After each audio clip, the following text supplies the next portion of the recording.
Jump force. Gravity force. I'm gonna write all these down. Fuck it. If some of them become redundant, some of them become redundant. It don't really matter. Yeah. I love how this is lowercase, this is uppercase. Why is that? Is one static? Why have they got different casing? Anyway, that's 78. So jump force.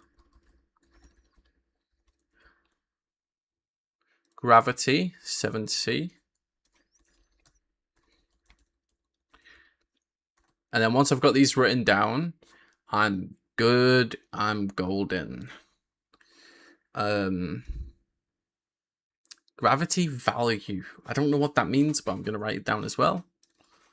Gravity value. I assume it's just the amount of force being currently applied to the player. And then gravity force is the force that gets added each frame, is what I'm guessing. Anyway, that was 80 that I'm supposed to set that to. And then air control. Oops. Air control, which I don't get either. I don't get a lot of these variables. Max fall speed, so I guess terminal velocity. Max fall speed is 88. Let's see what else. No clip mode I definitely want, which is 8C. No clip. Move direction. Move velocity. It's a vector 3. Maybe that's useful. Is it just how much you're... Is it like the force that's currently on the player or something? Vertical velocity is jumping. Y velocity has jumped.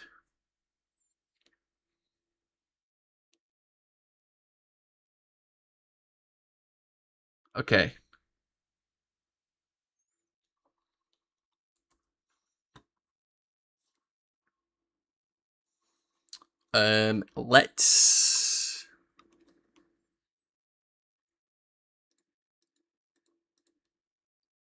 Let's do move direction. And then that is what, 90? Okay.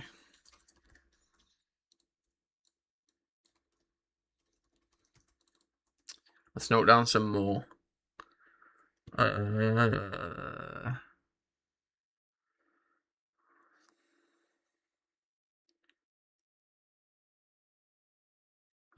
Is jumping maybe B0.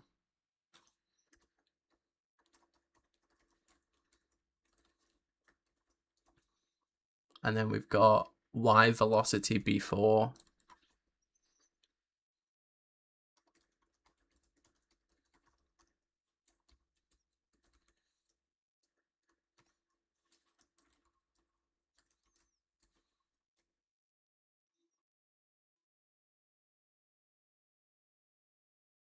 Has jumped. Animator, enable, crouch. Object hold cam. Grounded.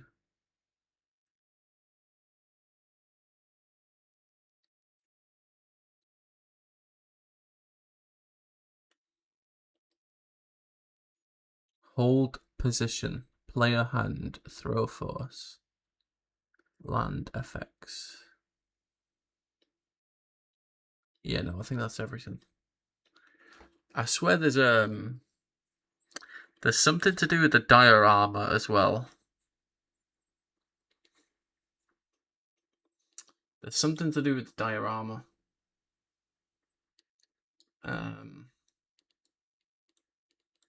Like, well, it's obviously going to be in the D section, right? But here, there's a bunch of fields you can change. Horror intensity parameter, which is a string. Okay.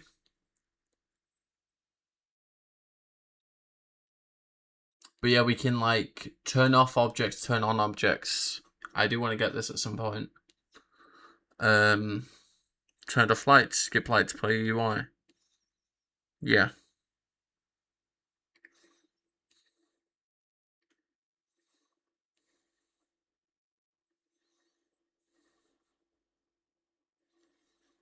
But we'll mess with that at a different time. For now, I want to implement these memory values that I've got. So now we need to call this class in the using section. We need to actually use it. So using entity manager dot game offsets. There we go. All right. So it's using the game offsets, and then what I can do is when I want to change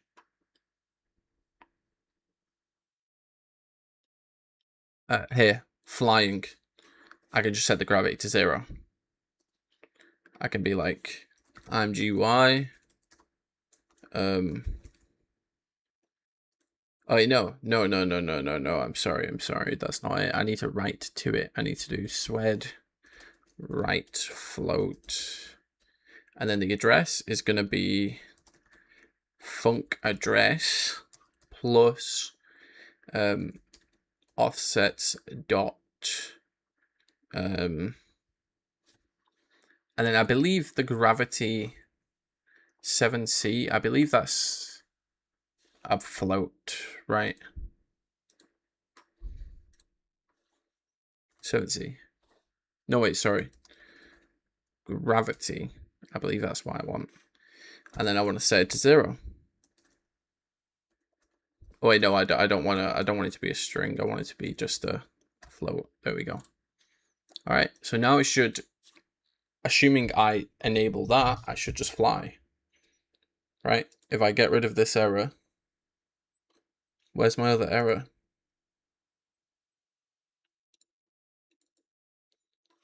Oh, of course. Right, yes. Let's get rid of that. There's no argument for flying up.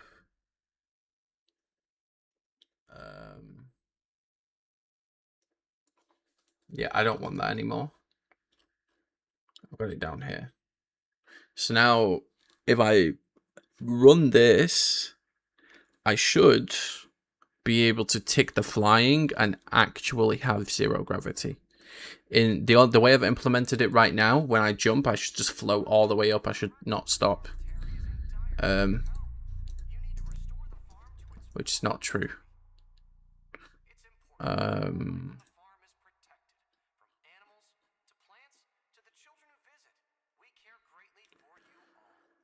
Why is it not working?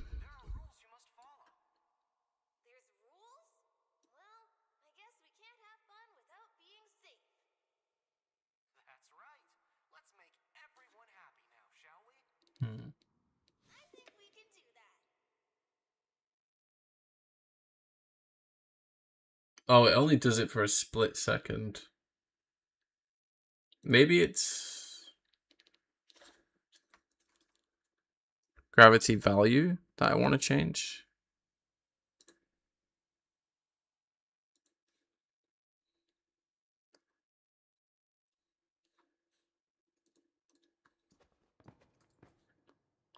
Flight. Oh, there we go.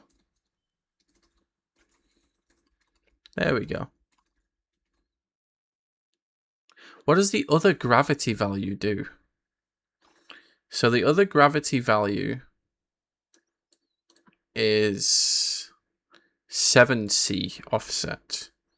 Let's have a peek at that. Okay, so as I said to, yep. Why is this just a useless value?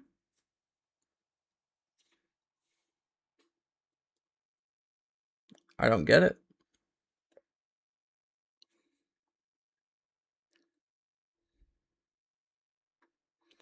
I don't get it. I am just going to comment it out. I'm actually going to swap these around in terms of name. And then I'm going to comment out the other one that doesn't really make sense. And then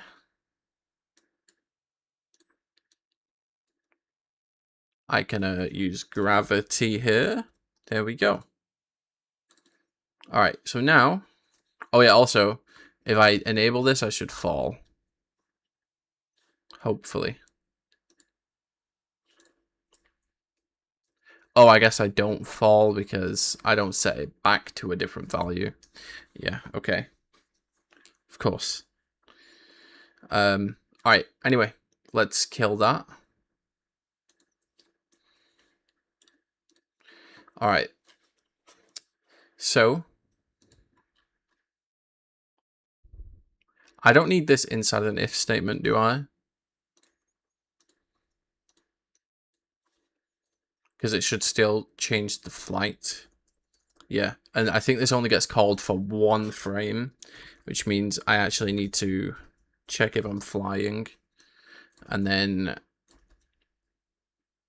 call the fly function, which needs, it doesn't need if I'm flying. That doesn't really make sense. Actually, it kind of does.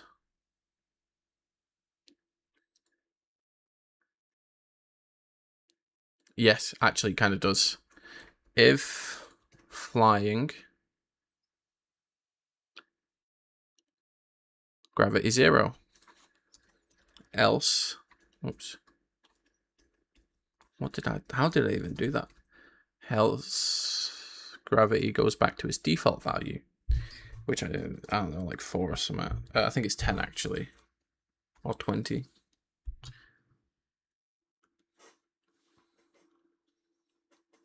All right.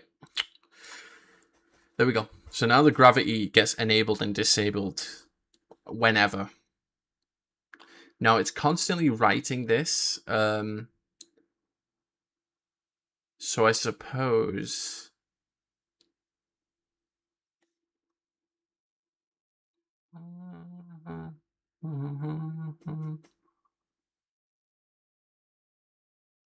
I only need to set it once, really, inside this.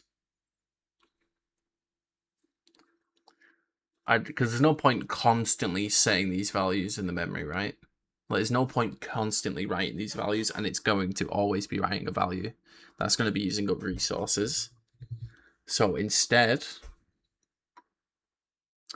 if I want to write the gravity, I could do it on button toggle. The issue would be if I change scenes, I think the values reset. Which I guess isn't too bad. Like, that's not bad. So okay. Yeah, that's not bad actually. So let's actually do this only when the button is pressed, because that way it'll use less resources in runtime. It's technically going to make the code longer, but it doesn't really matter. All right, and then we need to fly. There we go. Outside this function, just constantly fly.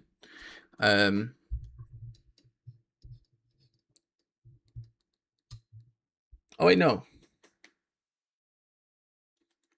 Let's do this. There we go. Fly. And we don't need the flying variable, because now this only gets called when I'm flying. And flying up and down are booleans because I'm actually going to pass inputs of held down. So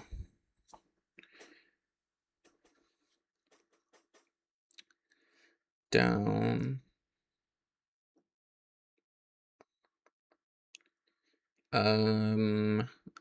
I guess I can do space and control, or space and shift. I guess. Yeah. Yeah, actually, that would be fine. I don't really see an instance where it's going to be that jank. So, IMGY,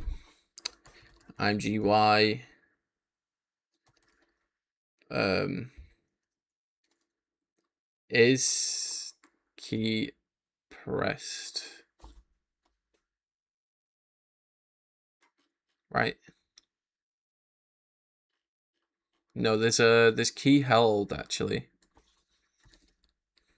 Is key down?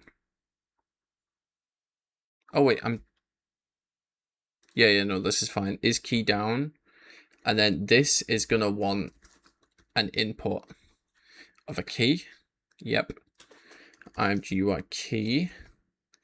And I'm gonna do space. I wrote this earlier, right? But where? Oh yeah, okay, so I did delete that line, as expected. All right. So is key down space, so that will always return true if space is held down.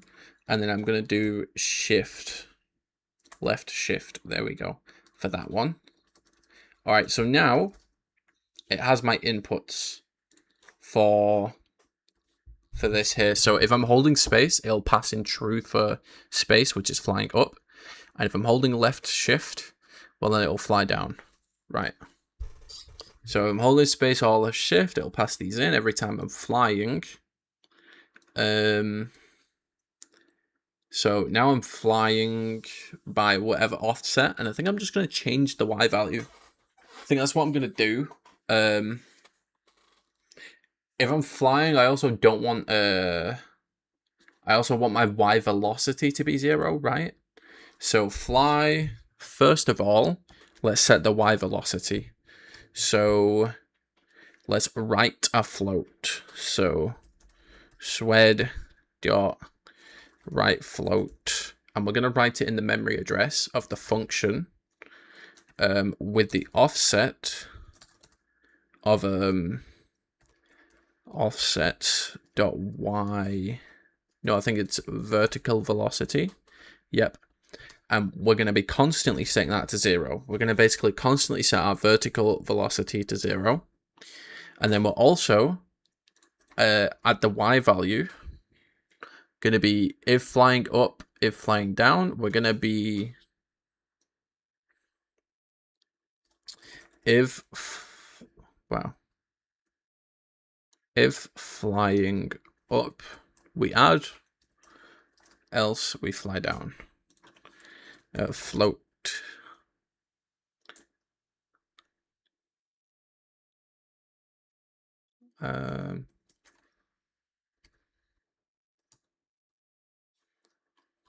Did I make a variable for this? Flight vertical speed, yes, here we go. So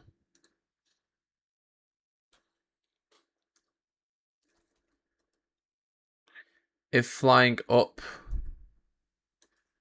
actually setting it to 0. There we go.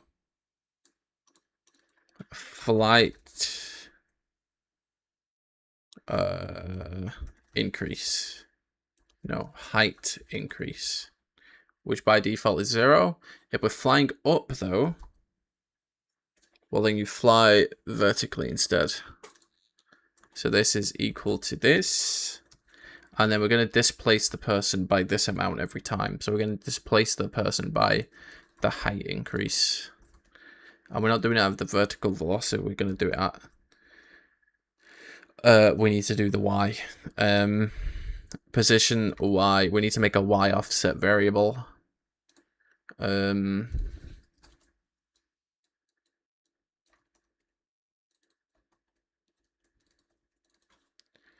Y position. There we go. And then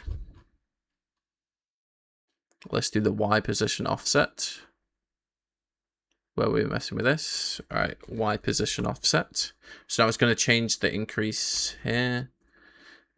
Else if flying down, so it'll prioritize flying up, I guess, which makes sense. So we set it to negative. There we go.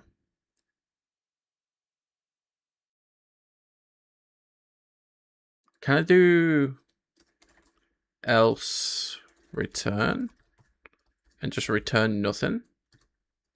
Even if it's void? I can. I can. That's actually good.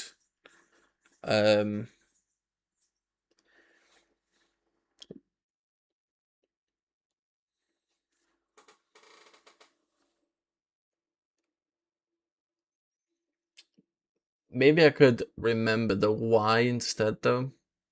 Because the way I did the original flight is I had a Y value that I would save it at. And I would just constantly go to that Y value, right?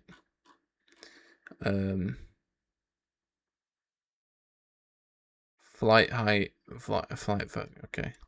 Yeah, flight height, there. That's the variable. And maybe instead of setting my vertical velocity to 0, because it could just, get pushed up by ramps or something. Maybe instead...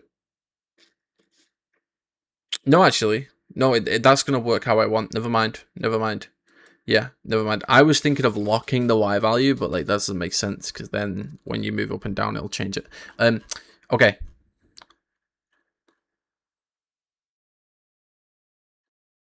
Okay. I think I'm happy with that.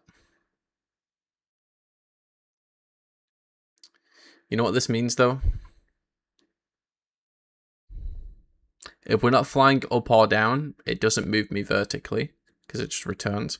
But if we are moving up or down, it adds to it. No, it writes to it. I need to add to it. Oh, shit.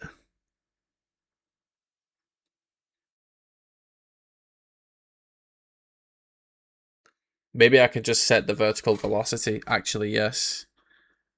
Boom. Instead of changing the Y, set the vertical velocity. Yes. So, if I'm not flying up or down, it just returns the vertical velocity. But if I am flying down, flight vertical speed negative. Oops. I guess it is doing originally what I wanted. Oh my god, wait, I'm so silly. Height increase equals 0. Which means I don't need to change anything, yeah. And then it'll move it by whatever amount. Okay, so that's good.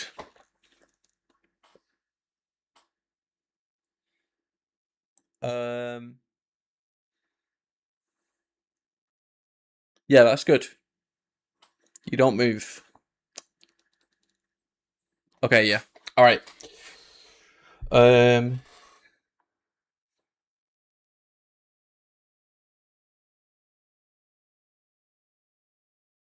Yes, that's good. I think that flight is actually implemented. If I hit play and try and fly, I should just be able to fly like I expected.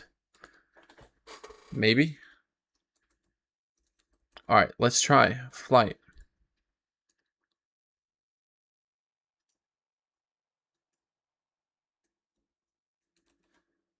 No.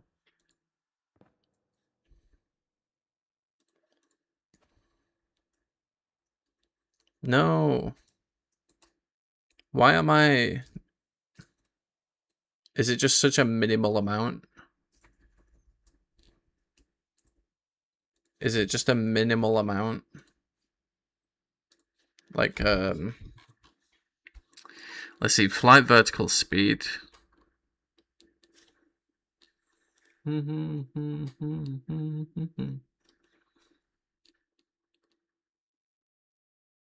Height increase. Yeah, is it just not... I don't get it. Is it not working? I don't get it.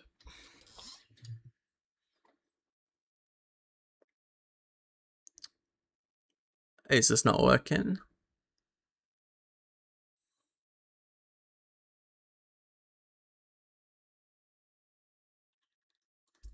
Let me just save that. All right.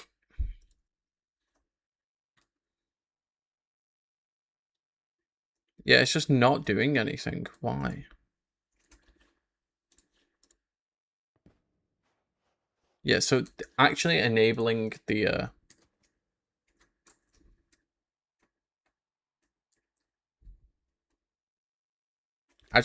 flight works at the very least, but why does this not work? Maybe this isn't being called? Let me see. If I do this, the button should basically break. If the button basically breaks,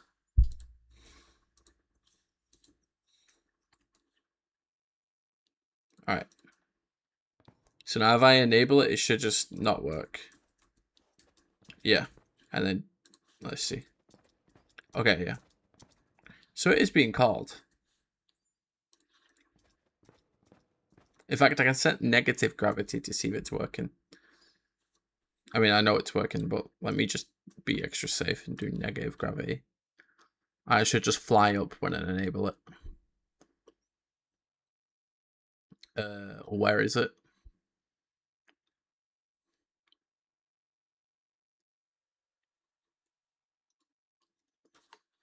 Alright, let's see if I just fly up when I enable it.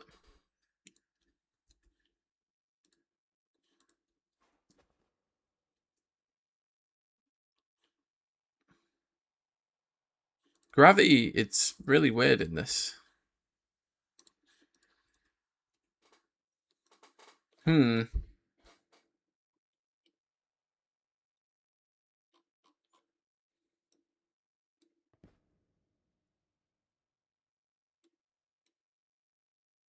So weird, bro.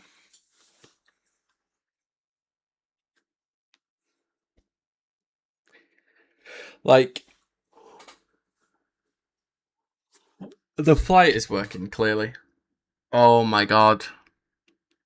It's because I'm doing Y position. I'm supposed to be doing vertical velocity. Silly me. Alright, let's restart.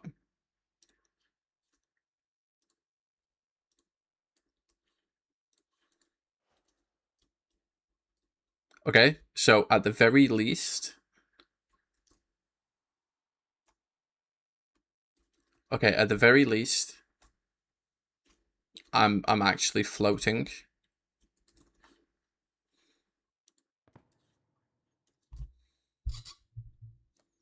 Alright. Why is the Y velocity not? Maybe the value isn't big enough?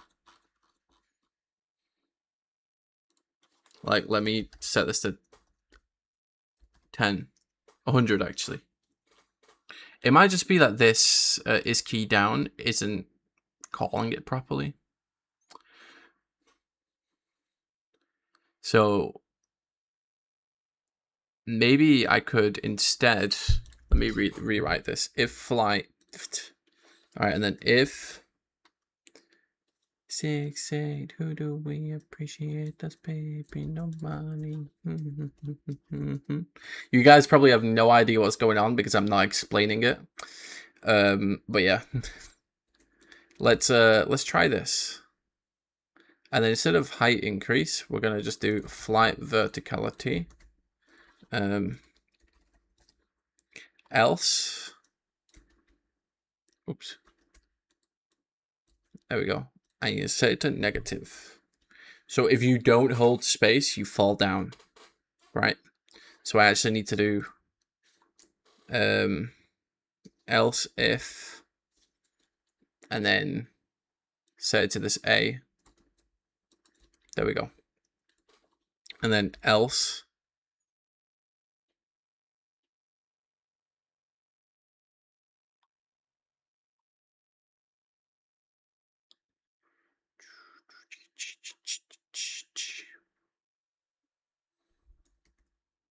I mean, I could set it to 0, I guess. Let's check if this works. We'll clean it up after. Honestly, we'll clean it up after. It's fine. I need to check if this works. Because this doesn't feel like it's working. Also, left, shift. There we go. All right. Let's run it. Let's find out. All right. So everything's normal right now. Let me go up on this. All right. Now I'm going to enable flight. I'm just going to walk. Okay. So I'm flying. That's good. Now, if I press space, I should hopefully go up.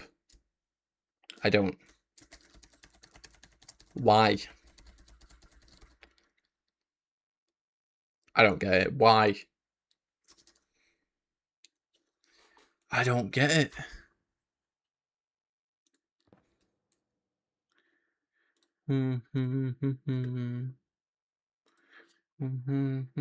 Let me just set the gravity to fucking...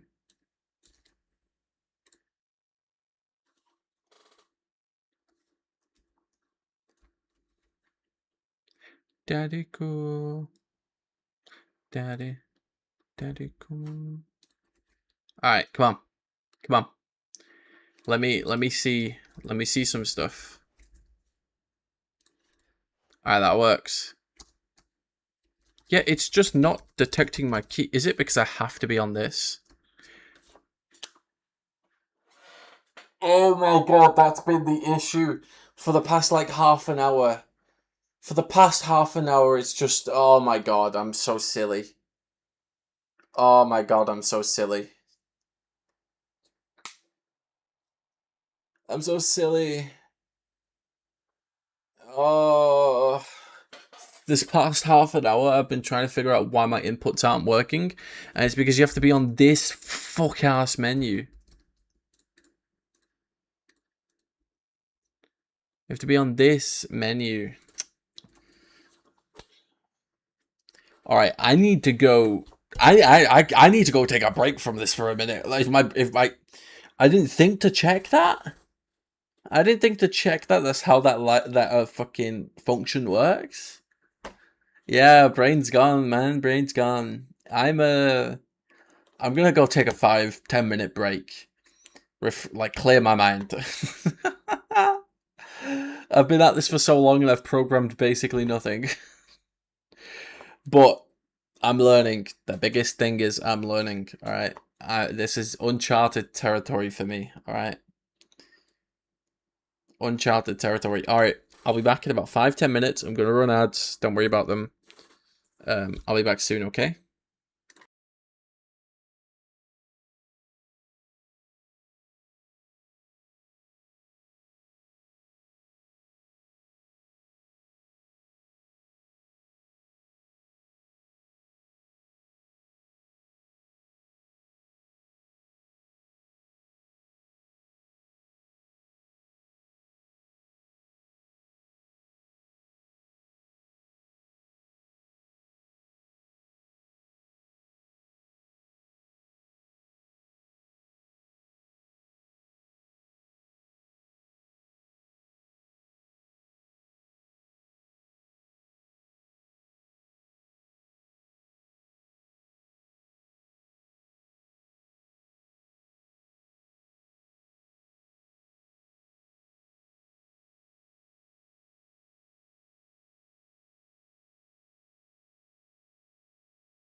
Hello. All right. So for some reason, it's programmed.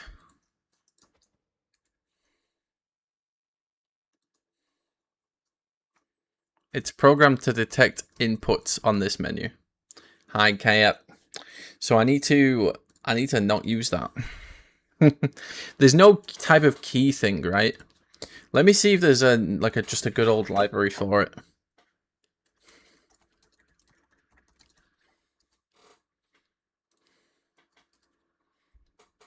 Console key info CI console.read key.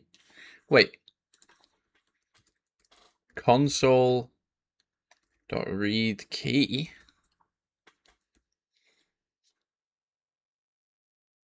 And what, that returns a key? Alright, you know what? How about I just do this? And then I can actually see what it's doing. Alright.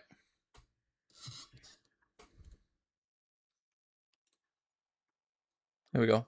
What's up, smelly jelly lad? Did you end up turning your stream off that your cats or whatever started the other day simply?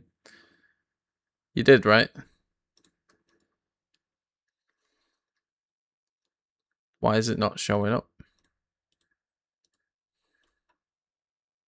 Did it crash? Oh, can it just not display that? Oh, I guess it just can't.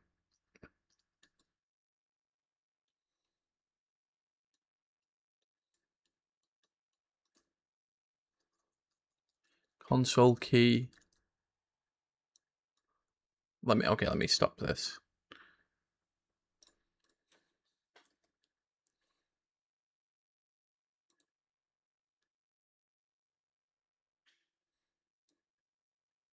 There we go.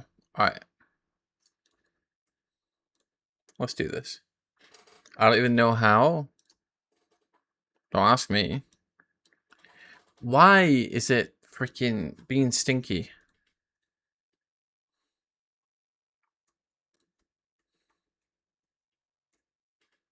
Alright.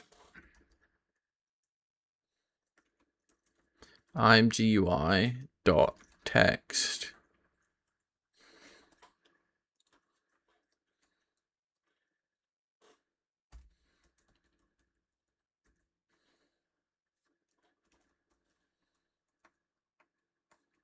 There we go. Alright, let's see how this works. Console key info.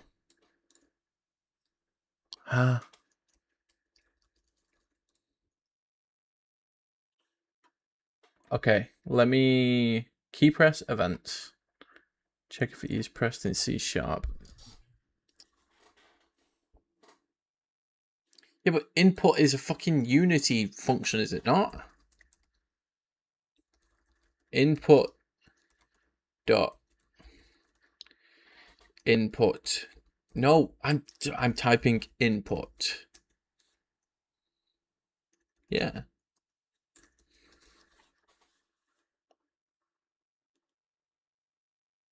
Hillary Bowback, excuse me? Bro, simply, my brain is fried. My brain is fried, okay? So, yeah.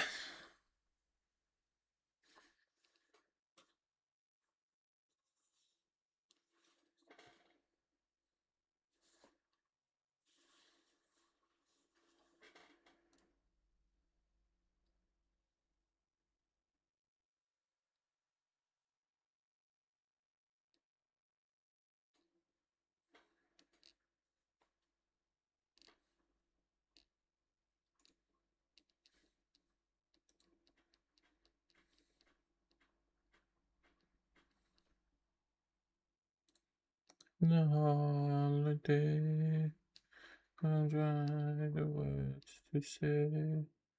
Oh, okay, here we go. I'm looking at I should show you guys what I'm looking at, I guess, because otherwise you're just staring at a blank screen.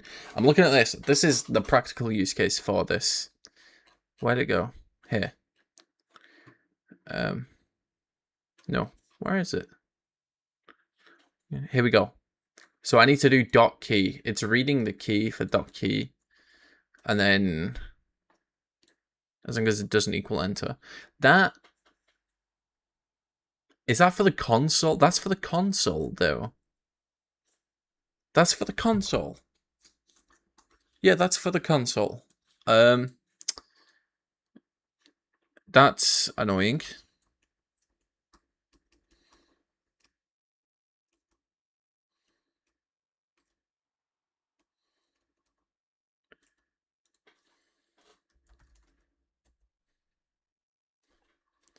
Okay, like, if I do it now, it should say space, right?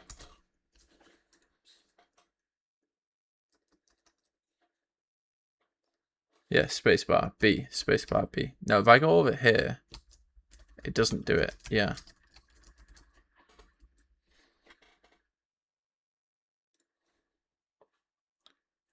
I know how to wait, what?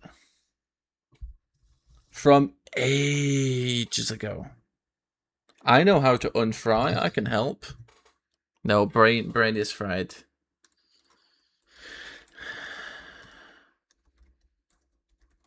Brain is fried. Hillary Bow.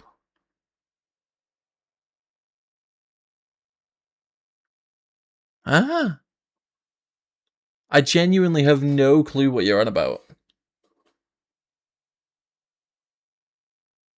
It just needs a good scramble. When an egg gets fried and you mash it up, it doesn't turn into scrambled egg. It's just a mashed up fried egg. It doesn't unfry it. Detect user key presses anywhere on the computer. C#. There's got to be a library for this. Like, there has to be.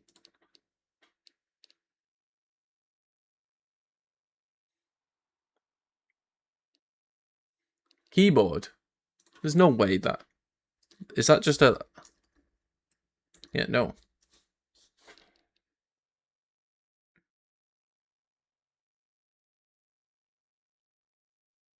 Key modifier set.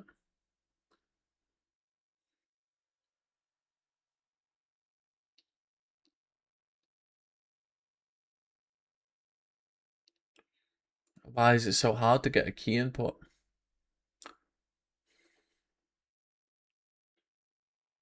Hey, let's just watch this video together.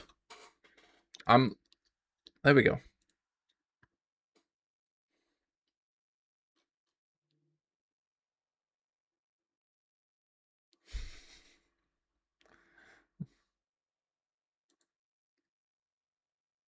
I have to finish spawn proofing your ancient city. An ancient city is already spawn proof, simply. Like, I understand you're on about yours, but just make it spawn proof. Just make it spawn proof. It's an ancient city.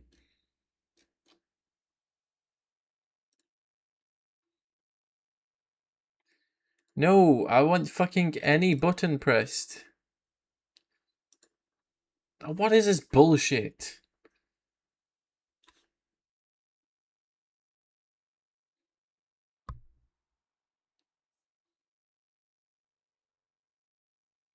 Is my internet gone? Why is this not loading?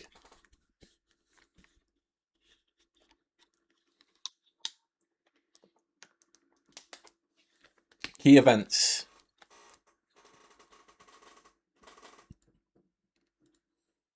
Alright, let's actually just watch this video.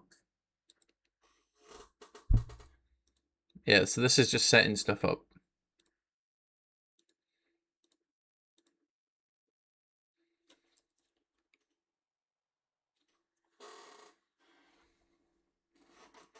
There we go. That's downright donkey shit. I feel like bullshit would be worse, no?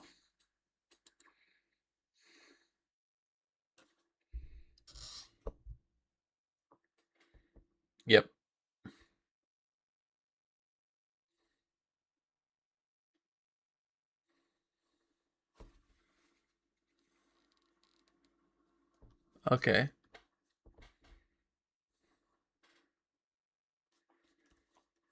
I don't care about updating the labels.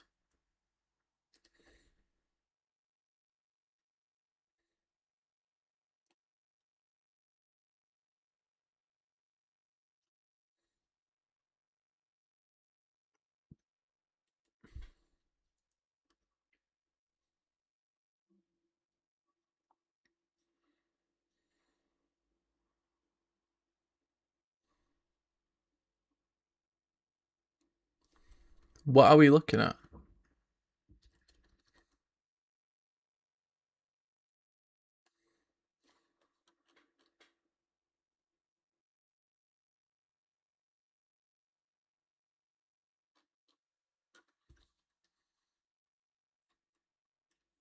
Donkey shit? I have not.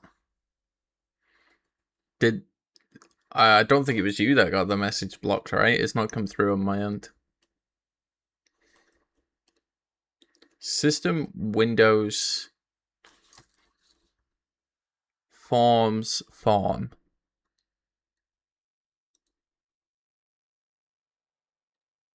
Systems Windows Form. Is that a library?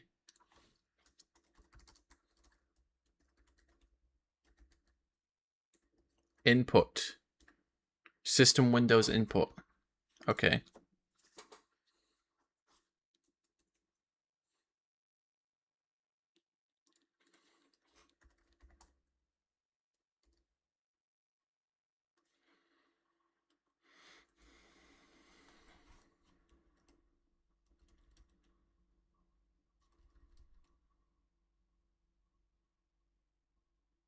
Key event.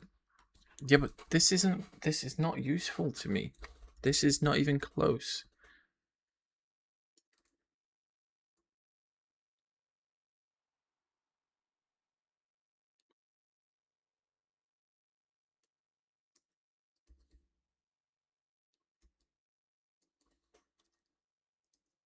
Key code. Key event args. Yeah, this is not relevant to me. I'm key. A. Let's just look at the key stuff. Let's see what comes up when I type key. Key event, key value, key value pair, key number restricted, console key, modifier key,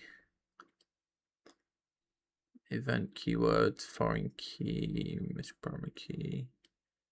These are different types of key. Yeah. I don't think these are what I want.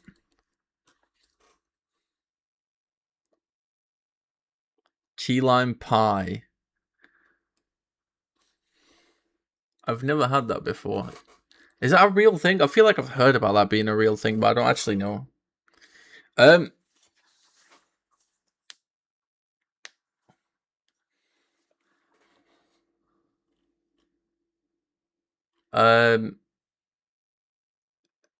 Okay.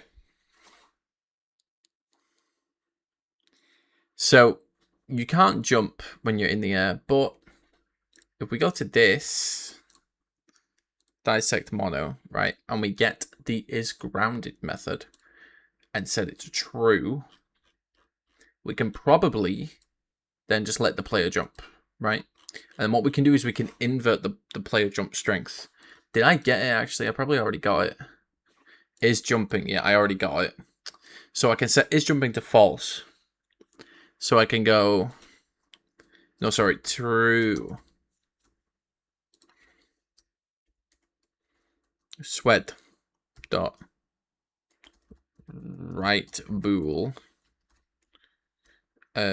function address plus the offset of is jumping, and then we can set it to true.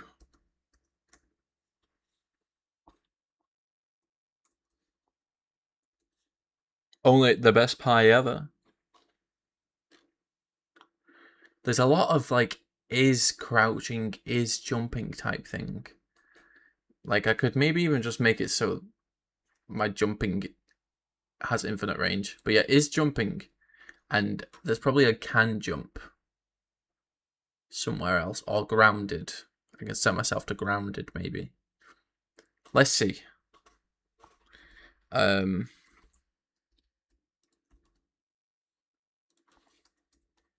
Jump force, in which I'm going to set it to 100. And this is going to be a float that I'm writing to. There we go. All right, let's try this. I'm not expecting it to work, but I'm expecting to make progress. I kind of forgot about this. Restart.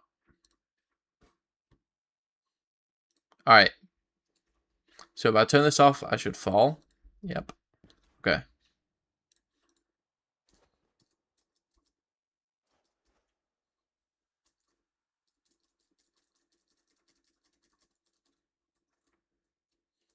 Oh, I can crouch down. Oh no, I thought I thought it was actually going down. No, it's Giggle Land. Simply, we're messing with Giggle Land. We're messing with Giggle Land, okay? I know that it's programming. I wasn't sure which category to do, and I was like, I'm gonna do Giggle Land because then there's people out there that like are wondering what's happening with Giggle Land. They get to see what's going on with it, you know.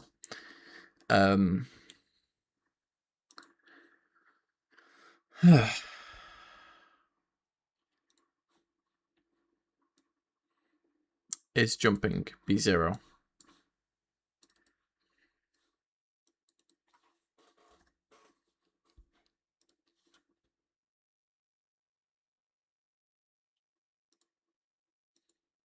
Is this?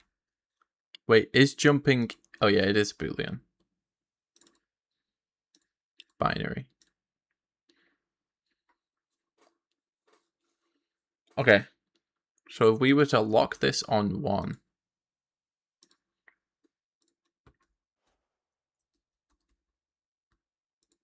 It does fucking nothing.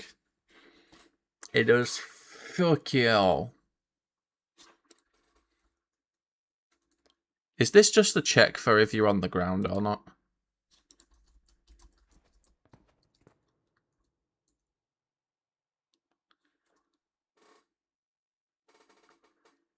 Okay, I'm just gonna set the grounded range to be fucking... Oh, true. I can just set it to true. 128B. No, sorry, 128. I don't know where I got the B from. I think I have one for that as well. I don't. Alright, let's do it quickly. Grounded. And then it's 128. Alright, so we can set grounded to true. Have you been splattered before by the Mad Hatter Matador? Okay, batter never. Alright. Oh, I just realized this is blocking you guys. Anyway, how are you, Simplers? Whoa, Bo. I'm just going to move Cheat Engine over to my other bloody monitor, actually. Okay. So, all the values have been set to the defaults. Yep. And then... Flight. Alright, so now I'm floating. But I should be grounded.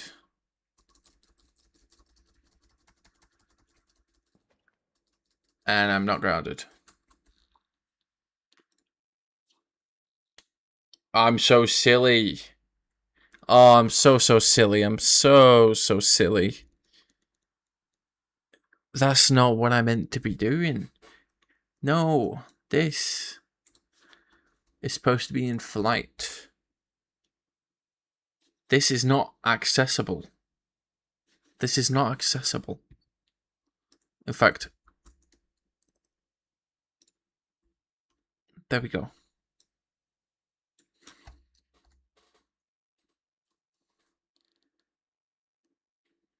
Alright. Let's reload this. Alright. So, let's enable this, and I might just float up. No. Okay. And I can't jump.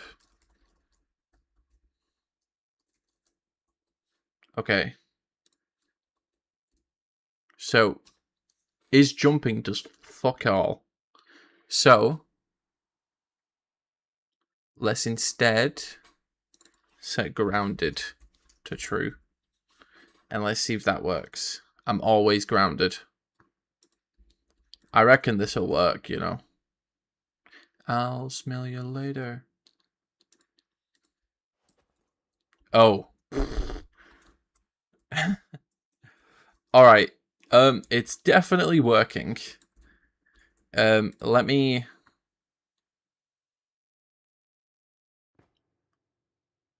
set the jump force to like 0.1. And then reload this. Alright. Now it should like struggle to lift me. Mm-hmm. Oh.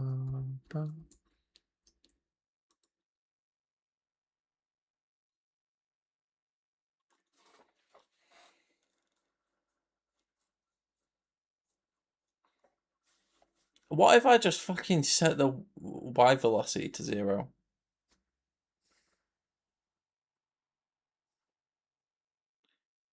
There we go.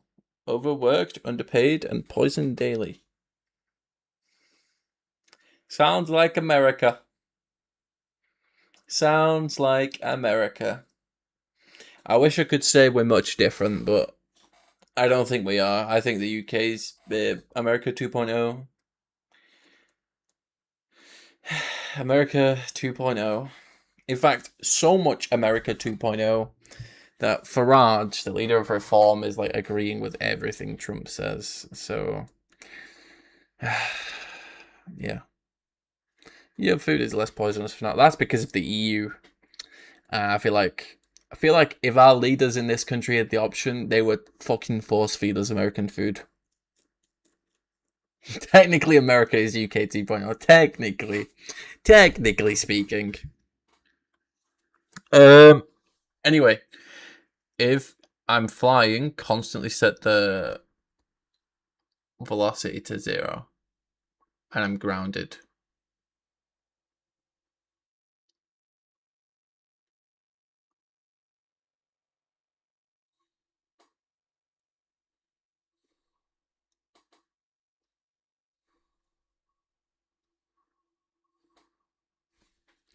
There's gotta be a way to detect a key input outside of a game. Detect key input from anywhere. C#.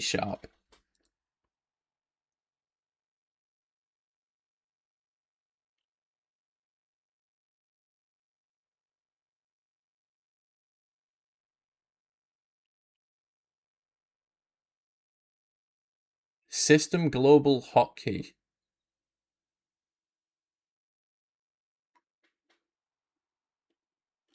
What you describe is commonly referred to as system-wide hotkey. Windows Forms does not inherently support system-wide hotkey, which means you will either need to manually register and manage each system-wide hotkey,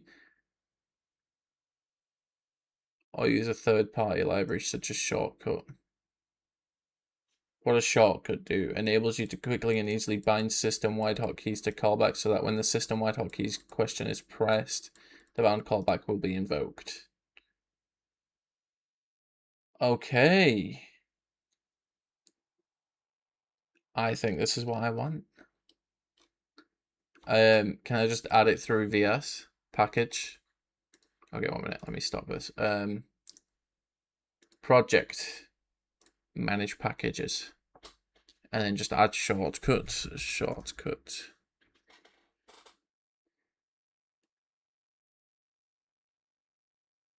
Handle keyboard shortcuts. That's JavaScript though.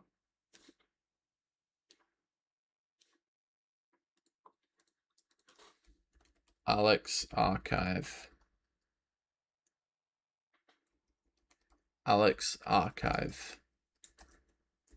Shortcut. Simple library for creating and modifying Windows shortcuts. There's many shortcut stuff. Key. Let me type key, see what comes up. See what packages there are.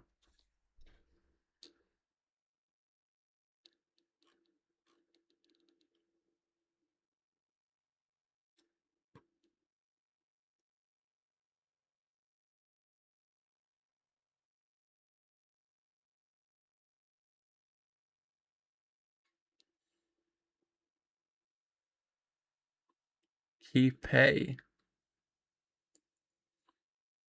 KeyPay, this package is no longer maintained.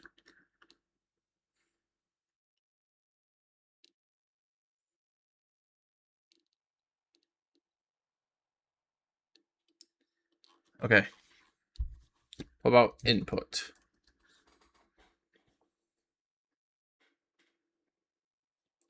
Input library.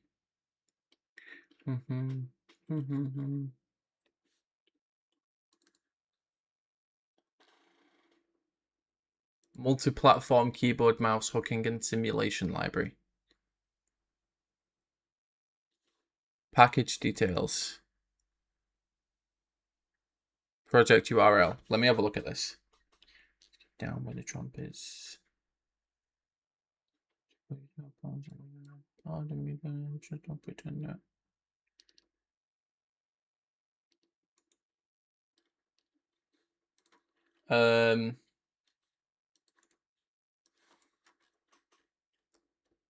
Input test.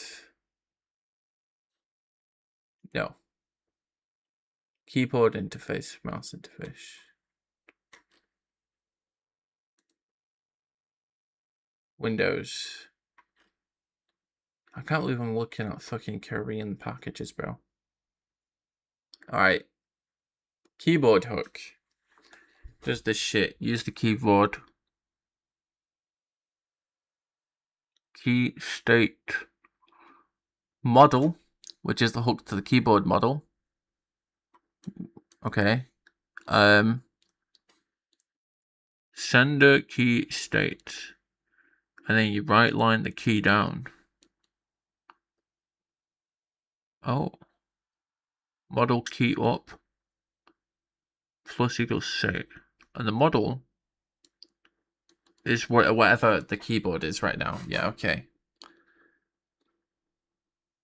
This could be good. This could be good.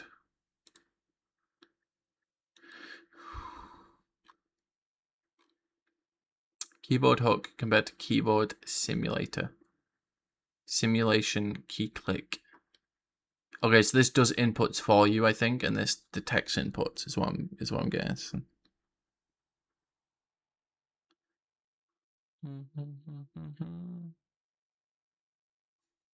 Simply tired, requires chill. Just listen to me rant about stupid words that you won't understand. Alright, I'm adding this. I have no clue if it's going to actually work or not. I genuinely have zero clue.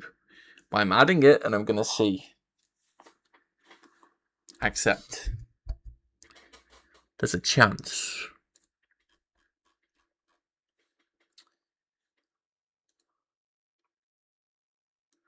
Don't need them. I guess I don't need that either.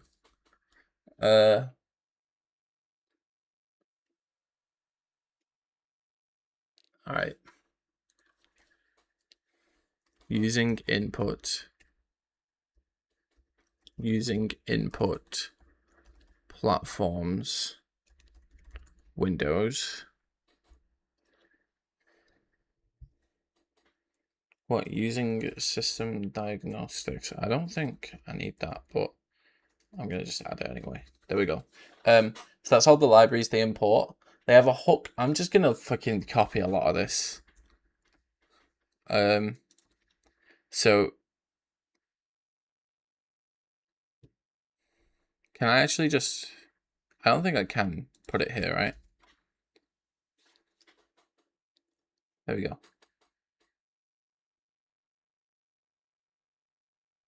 Alright, can I do this then? You're going to stop giving me errors if I do that? Okay. So that's the keyboard hook.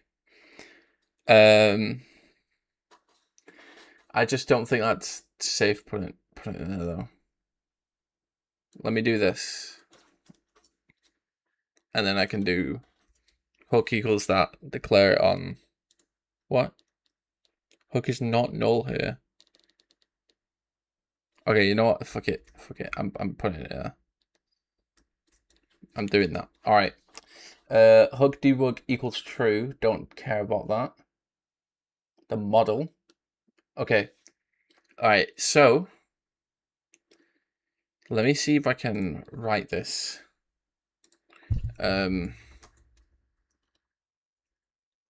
So it'll be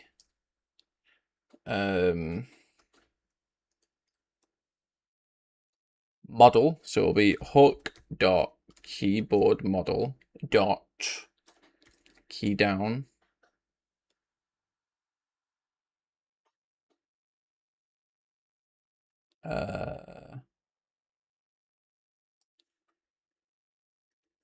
Oh.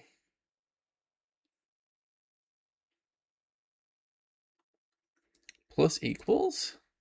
Really? It's like setting it. That's weird. It's like assigning these variables. Sender, key, state. And then it does it inside this. So whenever it gets a key down. Why are all doing this anyhow? Okay. I'll show you what's going on simply. So we've got Giggleland, right? This game I've been speedrunning. Alright.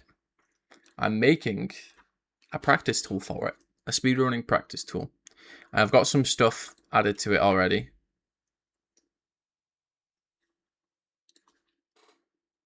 Yes. Alright, here we go. So, here we go. So I've got some weird jank going on, but the main thing is I've got like places I can teleport to. I can copy my current location and then like do a high teleport if I wanted, or I could even like teleport through this. There we go. You see how like I'm moving when I change this? I can also save some positions. Like it's basically a teleport mod, right? There we go. Can you just practice if you want to get good? Yes, simply, but it helps if you can just teleport to the area you want to practice, or you like teleport back to the area, like start of the area you want to practice, right? Like I don't want to need to, because the way this game works, right? Let me do it for you. All right, the way this game works is it's kind of a one-way run. There's stuff that you activate that you can't, or like routes you go down where you can't get back. For example, you can pick this teddy up, right? And then you go to this wall and you clip through and you clip all the way through. And eventually you make your way through to this room.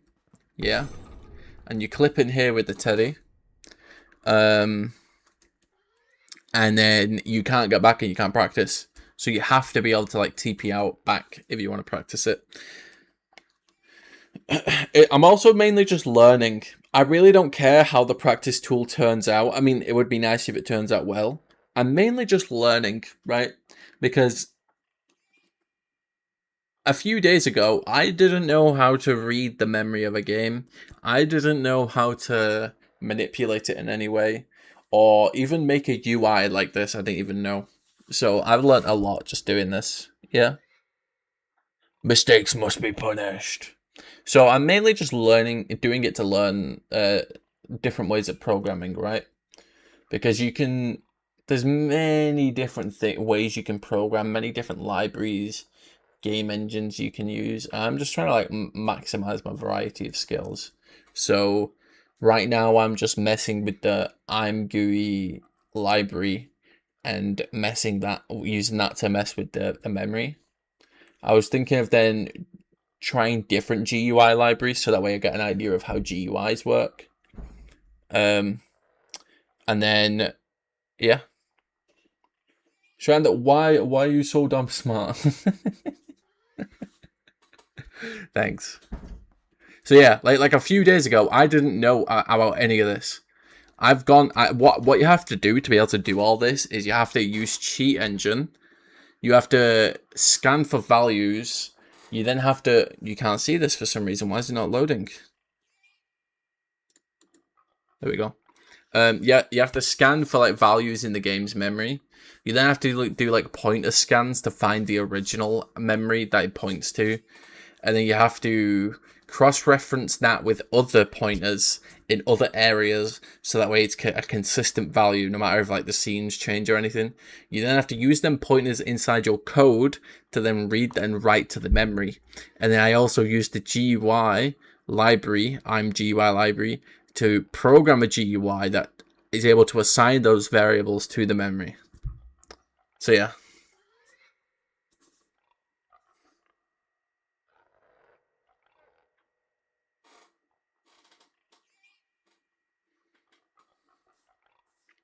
And I learned all that the past, like, well, I started learning, I think, Friday night or something. So, like, 3-4 days.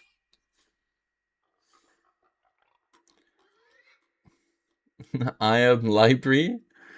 No, this. I'm GUI.net. Oh, I'm GUI. People say I'm GUI. I'm still not used to saying GUI, though. But a lot of the tech guys say GUI instead of GUI. But yeah, I'm GUI. It's what's letting me draw this window. Like all of this, I'm GUI button, I'm GUI same line, I'm GUI begin. Is the text readable? Should I zoom in a little? There we go. Would that help you guys? It'd probably help you guys, wouldn't it? That's probably better, right?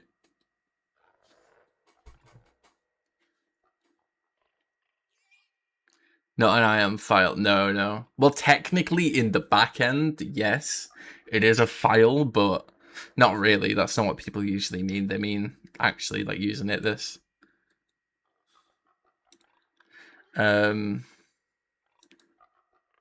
Clear as mud, but bigger now. What should I go even bigger? There we go. Is that clear enough now? Is that clear enough now?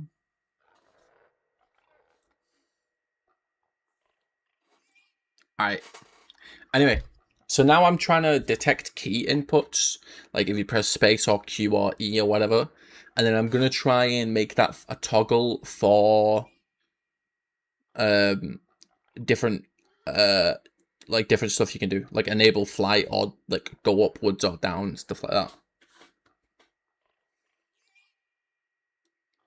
Honestly, let me just fucking copy this.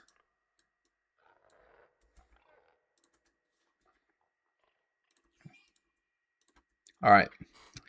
Get rid of this.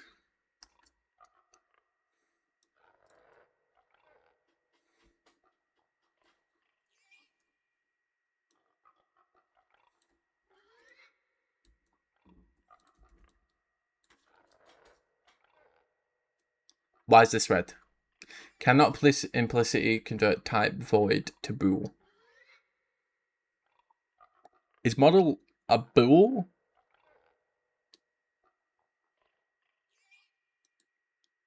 I guess no.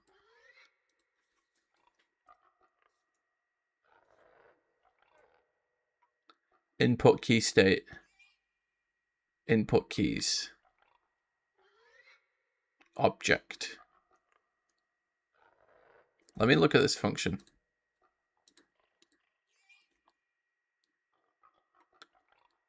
Key down.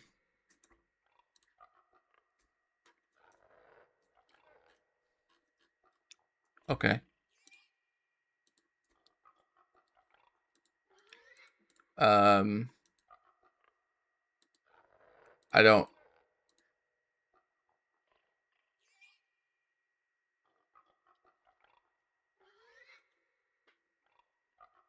Yeah, this is for C#. Yeah, this is for C#.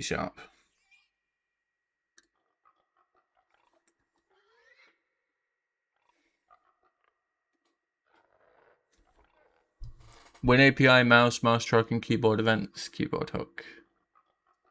Yeah.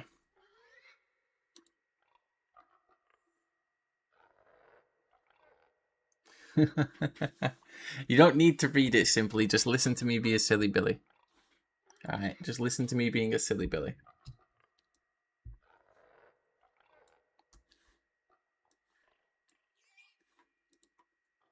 Debug.writeLine. So is this not a valid line? And then we set the model. Not all code paths return a value. Keyboard get down.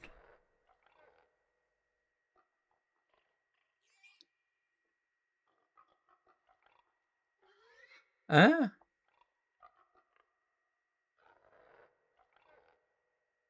What does that even mean? How would I even fix that?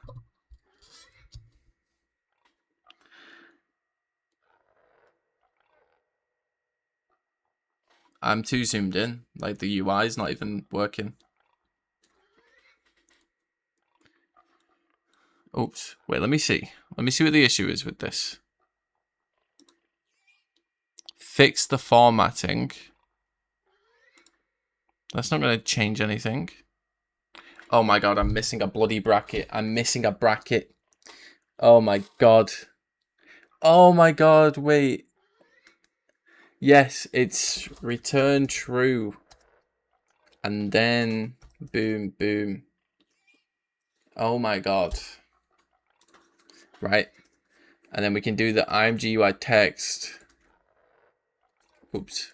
Actually, I can just change this. Oh, I see. It's like almost like an if statement using this. Okay. Coding 101, dude. Got a bracket? Yeah, I got a bracket, bro. I got a bracket, yeah.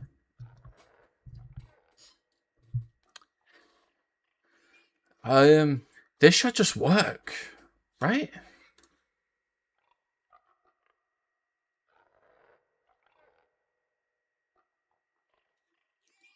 So, key down. Is there a key down anywhere? No.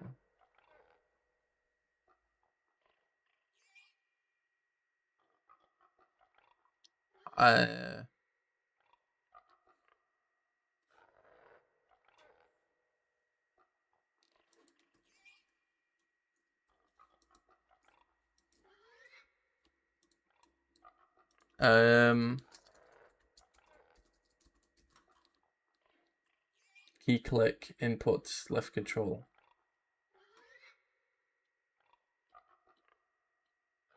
Yeah, I don't fully get this.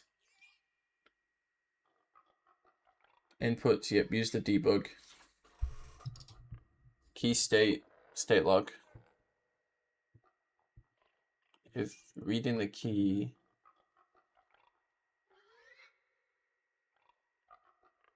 it's true. Console key spacebar.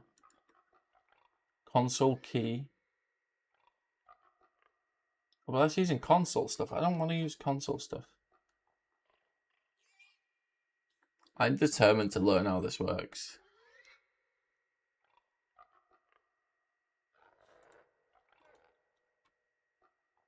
Mouse move, key down, backspace, key up. Okay. Right.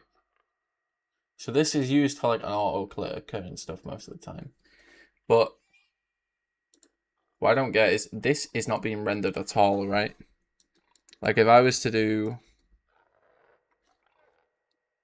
this, remove these, reload it, it would say key down at the top. Yes. But it doesn't say it on the other one. I guess because this is not being called. It's not activating. I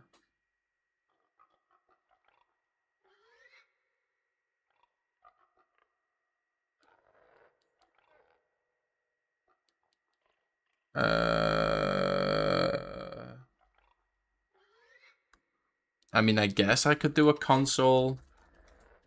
The right line. Just to like see if it's actually taking my inputs or not. Let's see if it writes it in the console. Oh. No.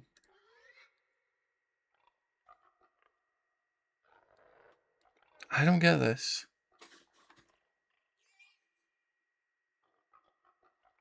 Wait, even I know that I only got a C in beginner Java class. Wait, it was Python, not Java. It's alright. They're basically the same thing to me because I don't use either of them. So, also Python. I don't know what a Python is. I kind of like I'm scared to mess with this for some reason. No, I should just be fucking around. I should be learning. Get rid of this. All right. What happens if I don't? Okay, that broke it all. What if I just don't assign it to a variable though?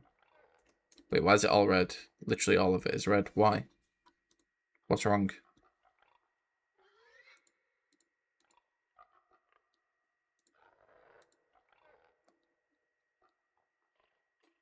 Oh. Silly me. Yeah, so if I do this and don't assign it to a variable, yeah, that doesn't work. And the reason being, I need to assign model key down. So what happens if I do model key down, model dot, let's see what there is, equals.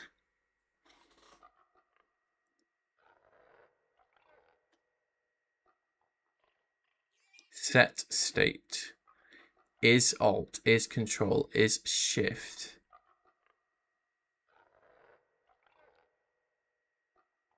Is shift.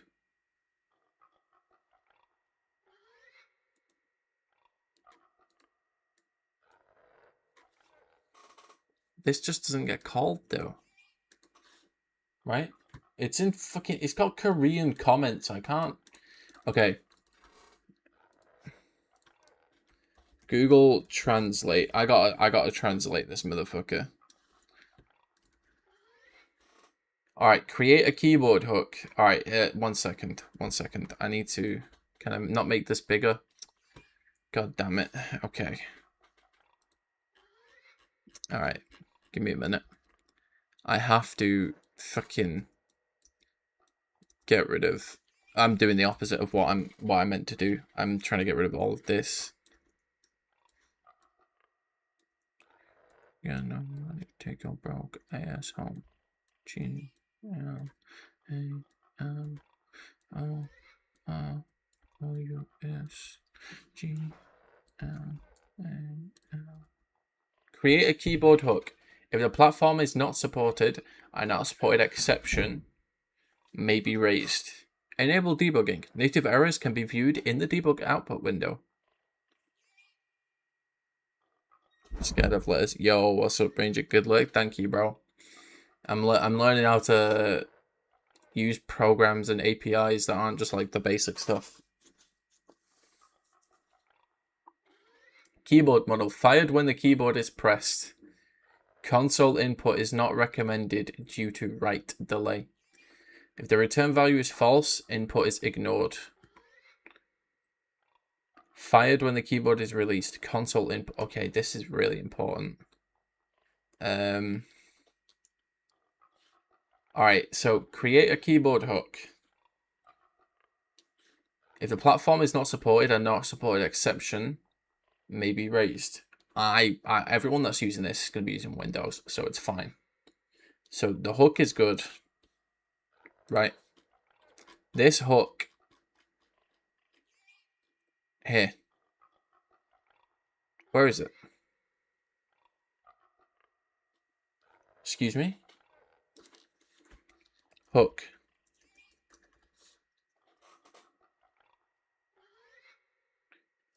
Oh.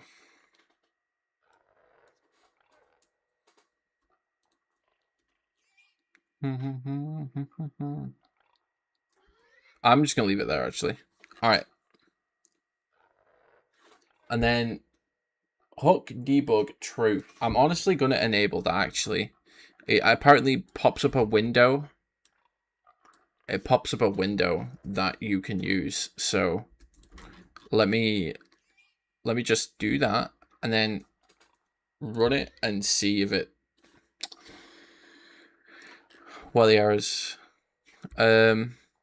Yeah, just honestly get rid of that for a moment. All right, what's the other error?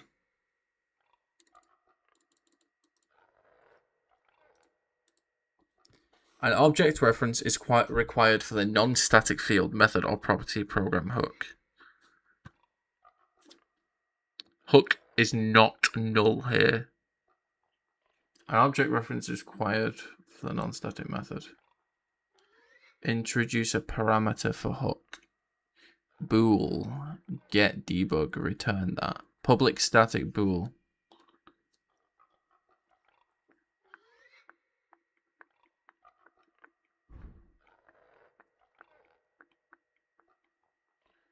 Debug equals true.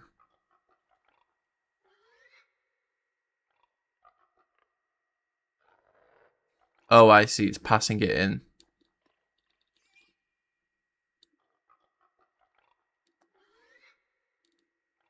I see. It's passing it in.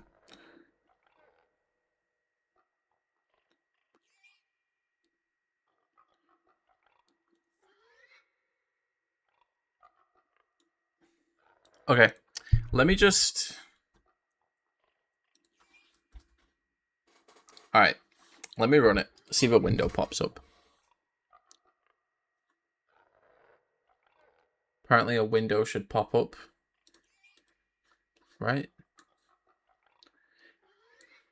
Enable debugging. Native errors can be viewed in the debug output window.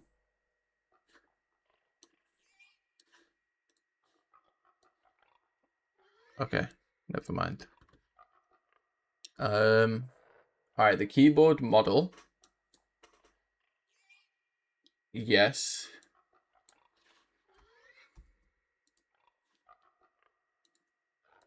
So that's the keyboard model. In fact, I'm gonna... Let me redo. This is gonna be easier.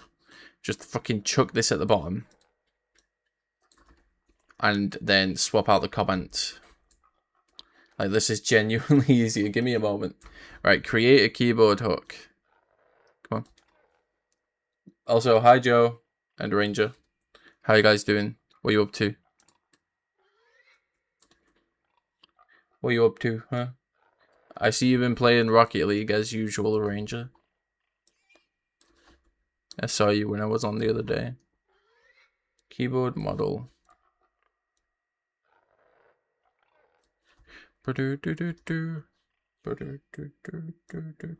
God, I wish I knew Korean. This is such a tedious thing to do just to learn how an API works. And I feel like it should be pretty self-explanatory how an API works.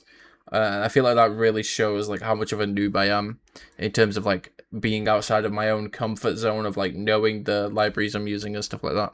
I need to get better at understanding other APIs and like code that isn't just my own, you know. I need to get better at reading it and just understanding what when an error happens. It's like why it is, you know, beyond just what it says. There we go. All right, all fucking converted, translated. All right, now we can just read this. Fish get out of he. Fish got out. Wait, fish got it. What? How did I read get out? Fish got it. He. All right. Create a keyboard hook. If the platform is not supported, a not supported exception may be raised. Okay. So you just have to initialize a keyboard hook. That makes perfect sense. Enable debugging. Native errors can be viewed in the debug output window. Oh my god, I love that people write in such plain language when they write comments, because this has been translated perfectly, I think. Keyboard model. Yeah. Fired when the keyboard is pressed. Console input is not recommended due to delay.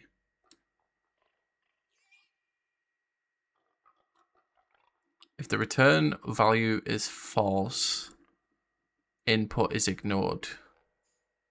Okay. So you have to like detect the key and stuff, and then if it's not the one you want, you like return false instead. Fired when the keyboard is released.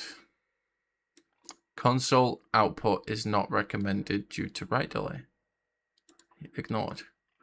Start the hook. If the platform is Windows, you must pump Windows messages.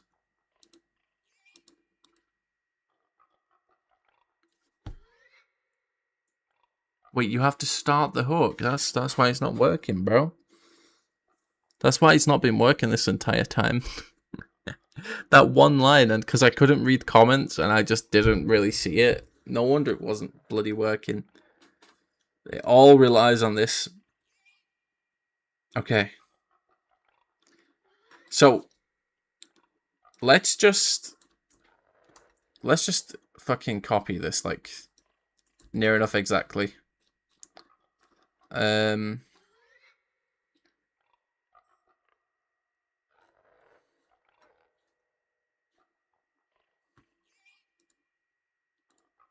Let's close all these functions.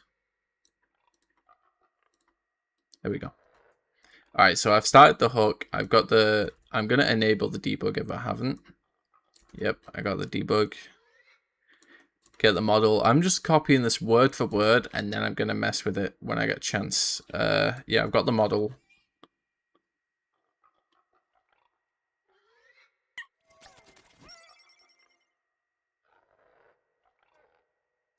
What the freak, Josh? Welcome in. Hi, guys. Hi. Thanks for shouting Josh out. I was about to do it, but appreciate it, Susie. All right. Right now, I'm going beyond what I need to do. So I've managed to find the memory values for this game. All right, you know what? I'm gonna start from scratch. Explain what's going on, guys, because I modded Panties into Oblivion by accident. By accident. What? There was naked men.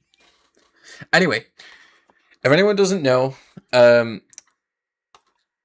we go. If anyone does not know, I've made a practice tool for Giggleland. All right. Oh yeah, it's not gonna work. I made a practice tool for Giggleland. It's this. Give me a minute.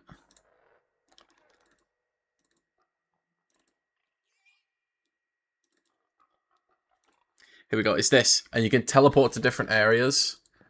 So yeah, and you can like copy your location, teleport above yourself. You can do orbits. I've recently looked into the memory of this game and found different functions that I can abuse and the variables of those functions, which is what I've been trying to do today. But I realized that I can't use keyboard inputs in the default, like in the default libraries and stuff. So I'm looking at different APIs, including this one that is Korean. No, wait, that's Korean, right? Including this Korean API and putting it through Google Translate to get an idea of what to do. And so right now I'm experimenting with this API to find out what to do, so that way I can take the user input and convert it into what I want to do in the tool. For example, if they press E, enable flight, right? Have fun, Joss.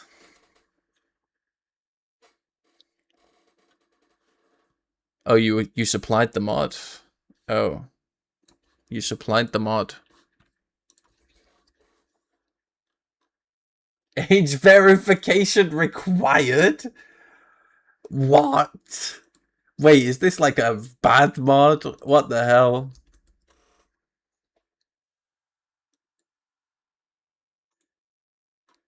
That's crazy. Okay.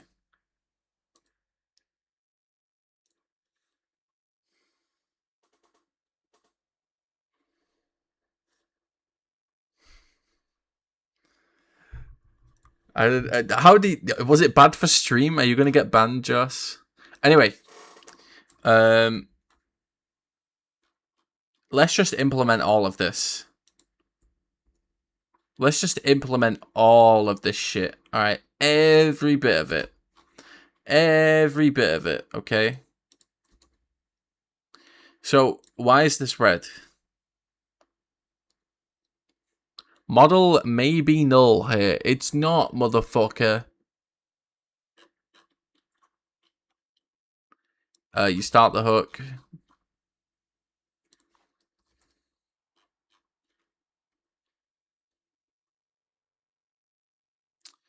If the platform is Windows, you must pump Windows messages. What does that even mean? Windows messages pump. What is that? What even is Windows message pump? Windows message pump.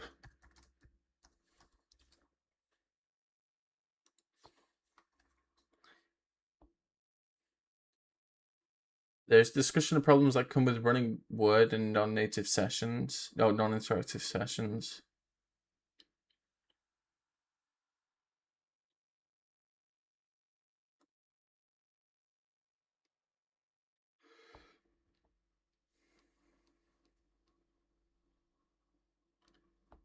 I don't get why you need to add this. We'll mess with this later on. For now, we'll just add it. I don't understand Windows message pumping, and I'm not going to look into that because I'm looking into how this API works outside of that first. All right.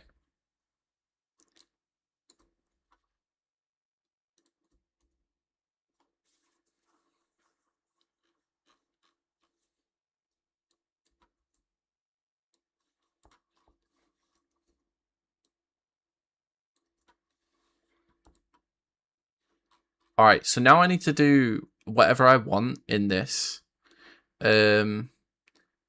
So what I'm going to do is I'm going to just teleport the player for now. So teleport to position. Can I even call that function in here?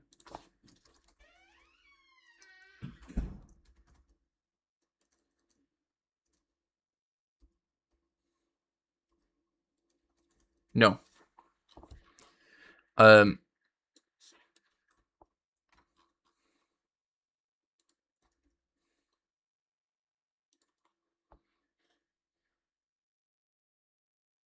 Pos address. Where is that assigned? Where is pos address assigned? Oh, I guess in I'm GUI. In render. Where's the render? Here.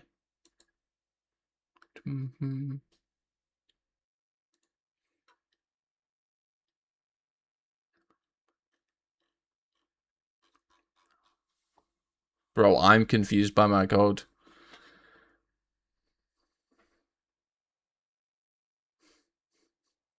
Very, very short maid skirts. That's gonna get you on a list.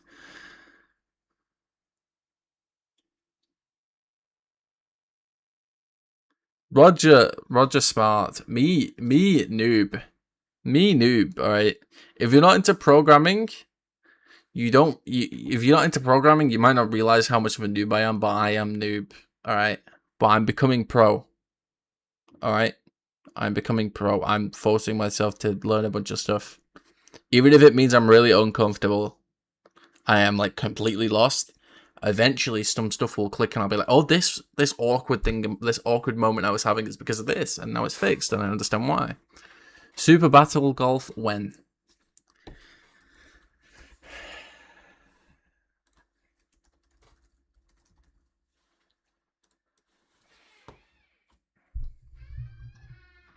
And here we see Bob going for the putt. Finished.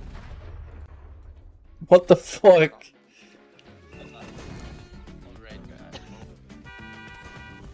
What am I looking at?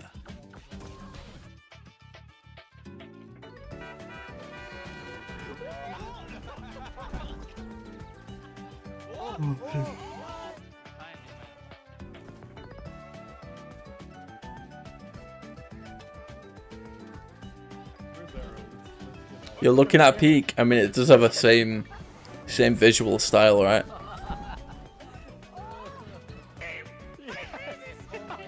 Is he fucking... What?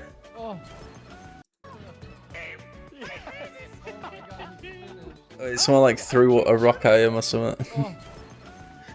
Oh wait. Oh wait. Oh. This would be good chaos, yeah.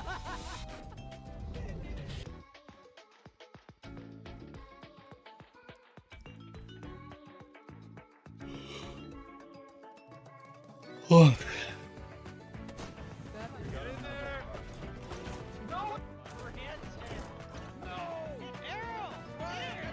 I mean, it looks like it's got a lot to it.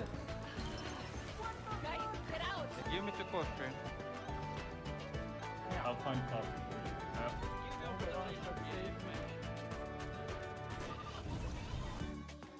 Wait.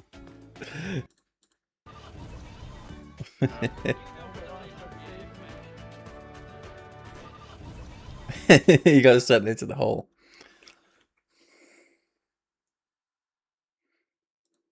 Yeah, we'll have to see. We'll have to see if it gets traction in the homie Discord. Add to wish list. Golf with your enemies. Buy the golf with your enemies bundle. Oh. Oh, I see. Golf with friends. Yeah. Buy Golf with Friends Starter Pack Edition. Okay. They're not made by the same people, are they? Are they? Blacklight Interactive. And here we see Bob. Yeah, they're not. They're just... Okay. I can imagine that being fun. Like, we're a chaotic group, so it's inherently just going to be fun. Alright, I need to lock in.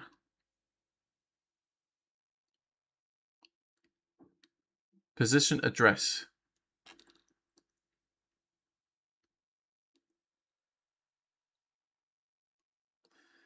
Joss.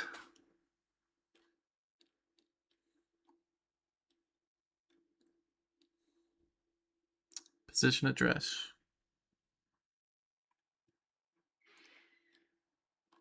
Where do I can't remember where the fuck... Okay, wait. Position address is the address where...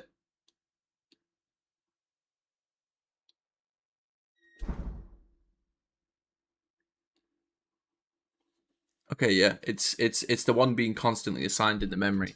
Yes. Which is here, load memory. Right. And then you load the memory up here, right? Yes. Alright. Yes. So I need to fucking take this, put it here, and then add on the offset. Can I? 1F4. No, I want Y, honestly. Nah, it's fine. 1F4. And then I want to read that swed read point. Put that. What? There's no method that takes. Oh right, okay. Well, I can do plus. There we go. Boom. Alright, then I'm gonna say it to 2.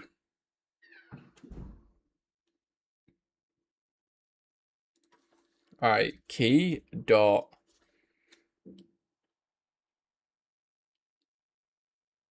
to string.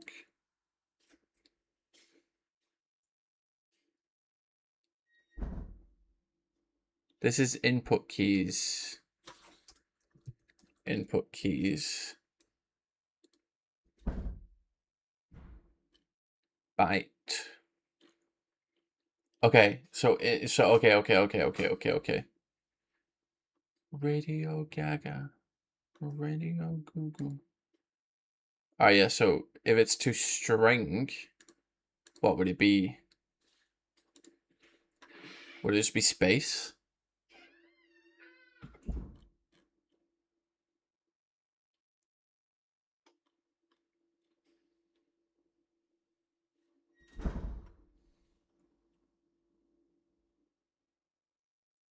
I'm gonna do space.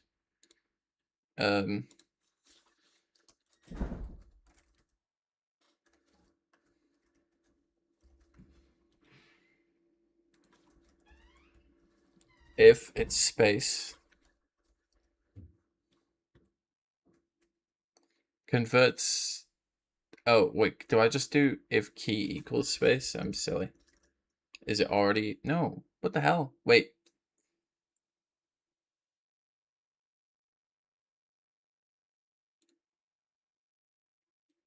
Input keys byte. You know what? Fuck it. Just let me test this first. I'm overwhelming myself. All right. Let's see what happens. Does it actually run?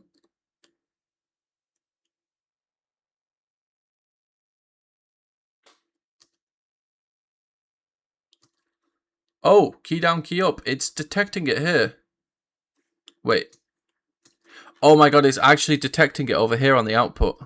I don't know if you guys can read it. But there we go. Does it do it? Does it? Let me put that over the hair. Yes, it's detecting it. Yes. Let's go.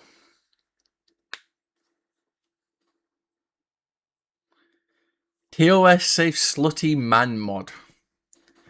That's like that's a fucking whirlwind of different meanings. All right.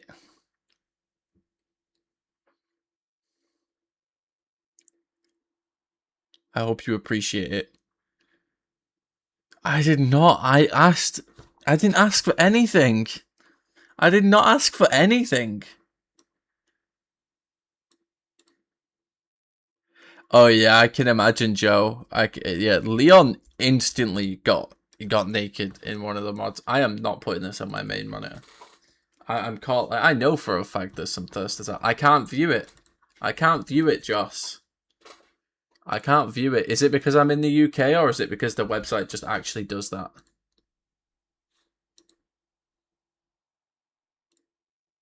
Because if it's I have to log in, I'm not logged in. I can't be asked right now. I'm logged in.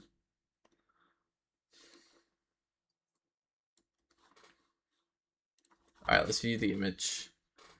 Oh, that's it. I don't actually know, Joe, but I just know with the thirsters of like just the thirsters, bro. The thirsters. I am scared to click these links, Joss. Oh, there we go. Thanks. The thirsters. The only mod I've seen of Resident Evil 9, of any Resident Evil game ever, actually, is from Joe, okay? Alright? The fucking Hachimi enemy and stuff like that, okay? That's all I've seen. Alright? That's the only mods I've ever seen of Resident Evil. How dare you accuse me otherwise? Oh, look. It's detected all my key inputs. This is amazing. This is amazing.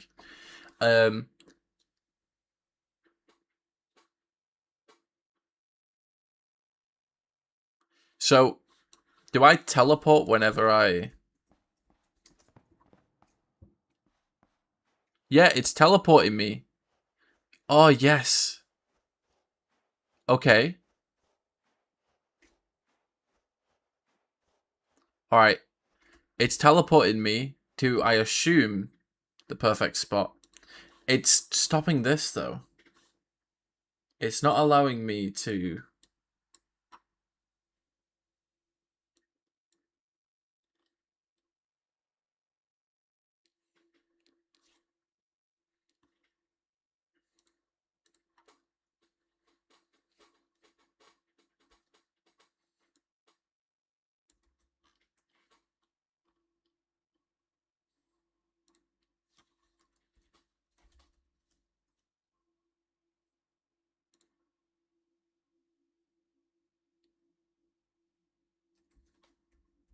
There we go.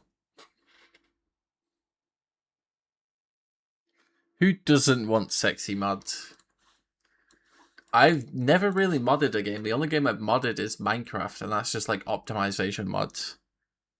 This, what I'm doing right now, is like the most I've modded a game, basically.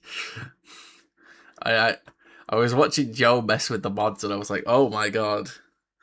Oh my god. Like, changing Leon to Deadpool is so silly. So silly. Okay, so the hook's starting.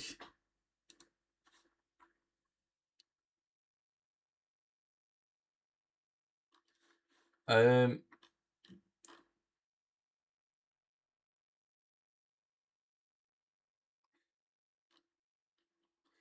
so how do I use this to my advantage? So this gets called every time I press a key.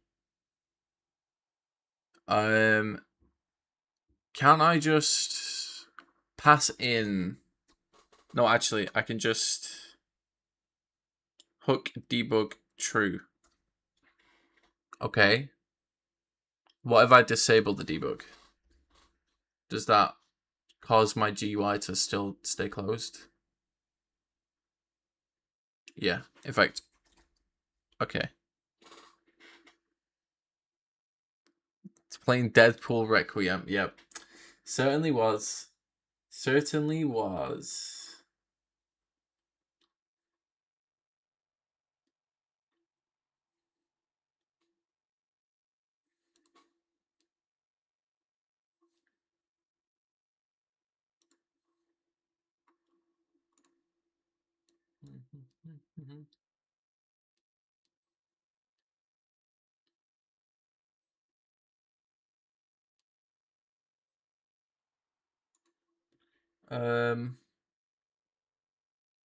Here, let's have a look at these. Input examples. Alright, input example. That's okay. Yeah, so that's what I've been reading.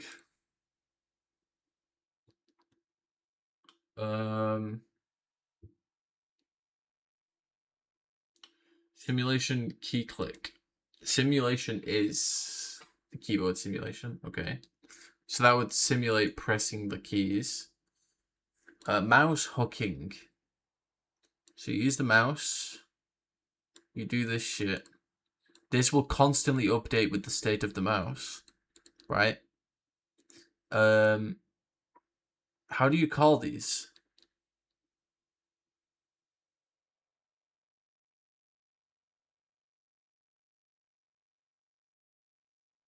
I mean, this whole thing gets called when you press any key. That makes sense to me. Why is everyone giving me a million mods? What is this mod? What is this mod? Oh. That's a good one. There we go. Beautiful. Fits in his hands so amazingly. Perfectly. Perfectly fitted for Leon.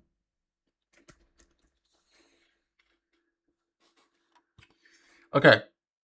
I'm such a noob at like understanding other like APIs and stuff and code. Mouse dot model dot state plus equals. Can I just call this model? Wait, can I just call model? Can I just be like model dot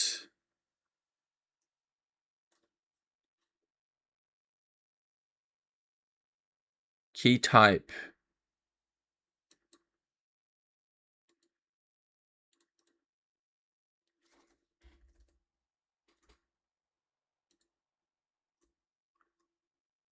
return get state, and it returns a key, and if it's up, I guess that checks if it's up,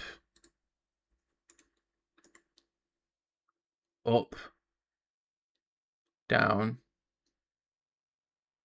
alt pressed. Oh, these are memory addresses, I think. Okay. Making mods can be fun. Have you made mods, Ranger? I actually don't even know where to start with making mods. I was debating after I've messed with this and messed making my own practice tool and messed with different memory shit and detecting keys and stuff. I'm gonna make a mod at some point. A very simple one, like legit extremely simple, but it'd be funny. It'd be fun. Alright, so get key up, and then this returns a... What's it return again? There is no argument given that responds to the required parameter key. Input keys. Space.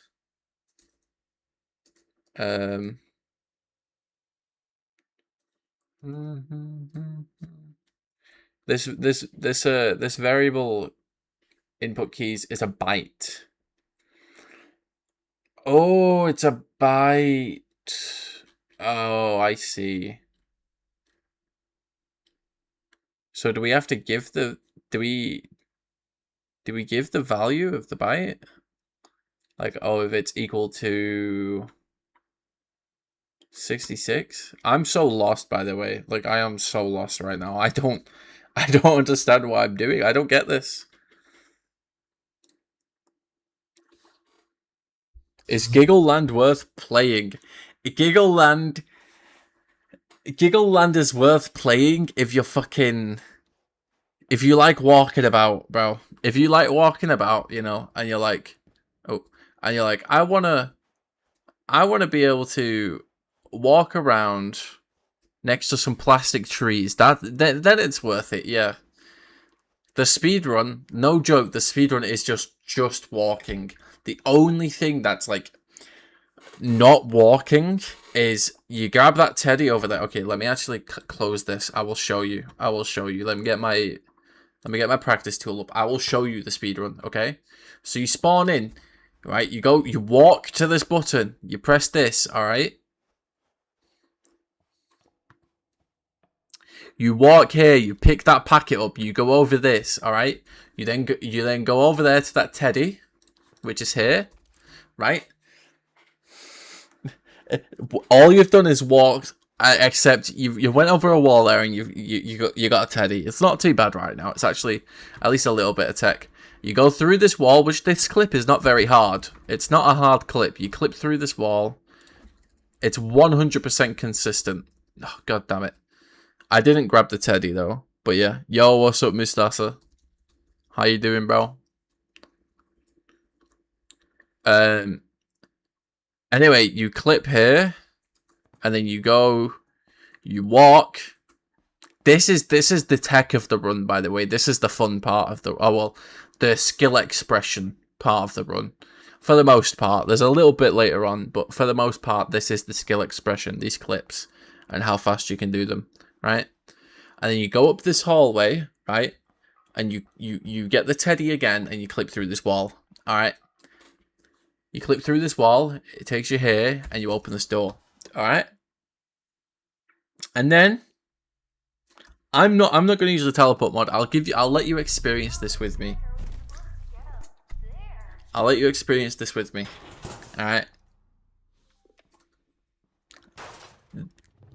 This is why I don't like the speedrun that much. This.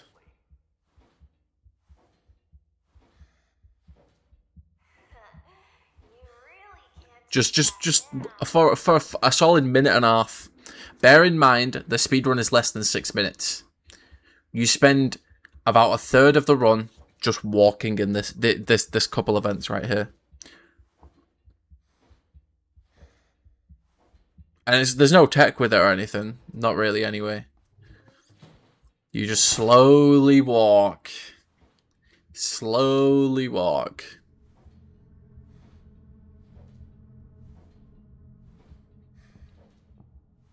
All the way through here. This game is not worth speedrunning, bro.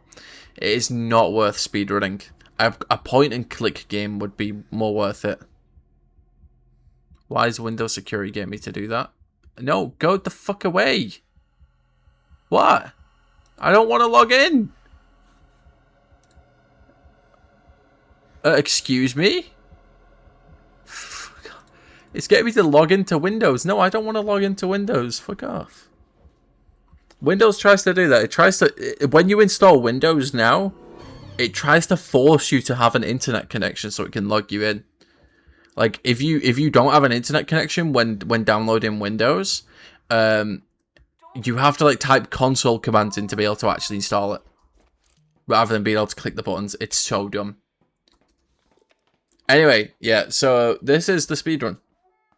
The only actual, like, movement intensive part is this, and this part isn't even that intense. So you crawl jump over this, crawl jump over this, crawl jump over this, crawl jump under this, crawl jump under this, and then you go back through all that. You go here, you activate these levers, you go back through, you gotta do the levers in reverse order. So you go to this third lever, then the second, then the first. So you click that, you go back where I came from, do the 2 levers you did.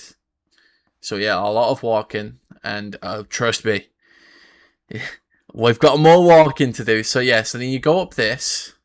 Imagine I did the levers and went up this. And then you walk from that door over there all the way to that computer there. That's I could have just teleported upwards, I guess. I'm silly. Oops. So that's where we were a moment ago. You come up there, you walk, you come here, you walk through this hallway all the way to the end. You activate this, you double alt tab to skip the screen. Oh, and would you look at that? More vent crawling. And this is only like 20-30 seconds at least. But it's still fucking slow as hell, man. It's always had bad elements, but it's worse now. I've been tempted to go to Linux. In fact, I did try to at one point, but there was a few things that just could not run on Linux that I was trying to use. And so I switched back to Windows. But yeah, so there we go. That's the run for you. That's the entire speed run. I did not miss anything.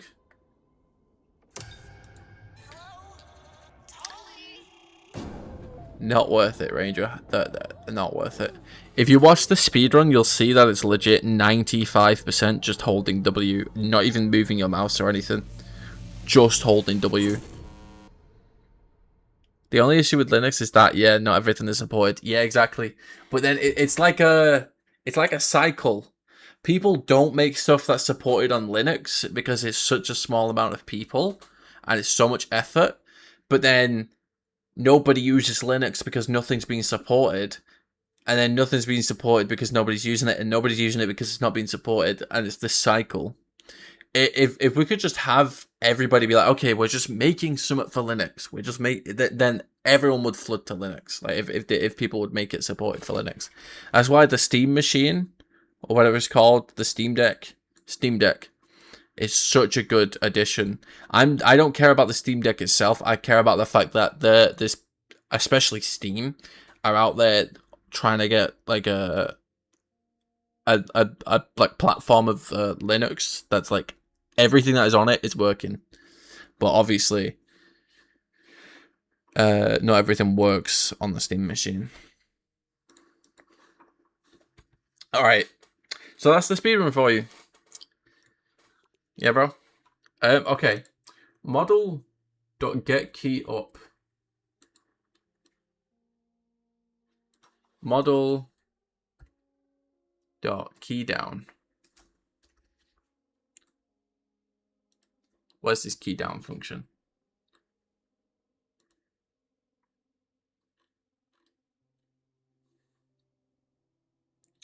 Set state, get state.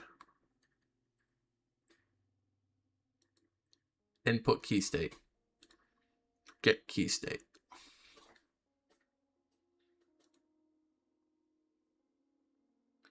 Get key and state doesn't equal 1. I don't understand this line. It returns it if it's not equal to 0. Did I say 1? I meant 0. What is there any? What reference is this?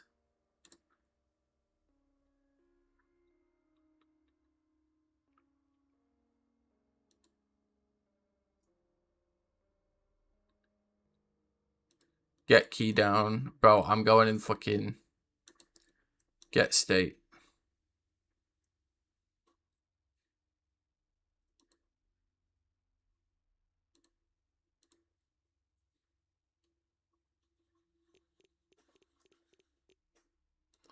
Get state. Input key state, input data, find data index. BRB, no problem, bro. No problem. What is this? Is it like fucking Pikachu? Is it going to be Pikachu? Let me see.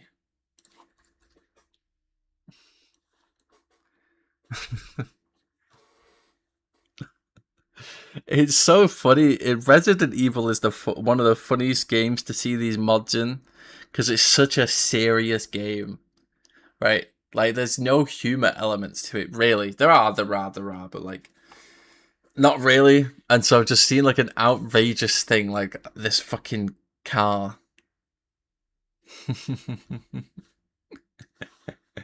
Lovely, lovely.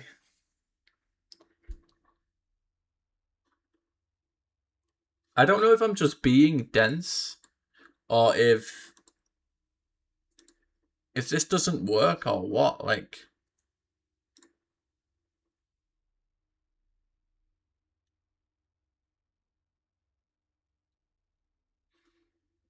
let me.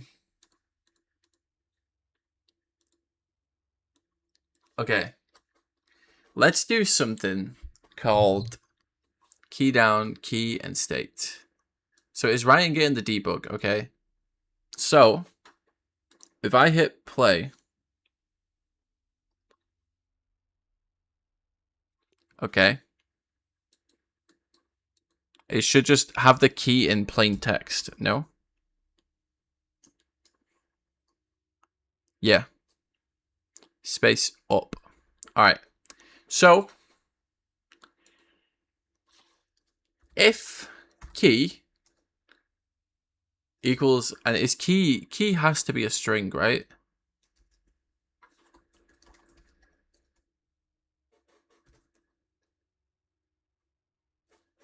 But can I do this? No. Why is this fucking variable?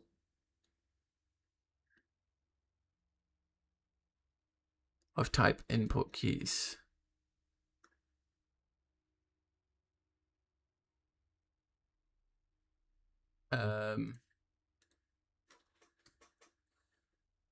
Equals space.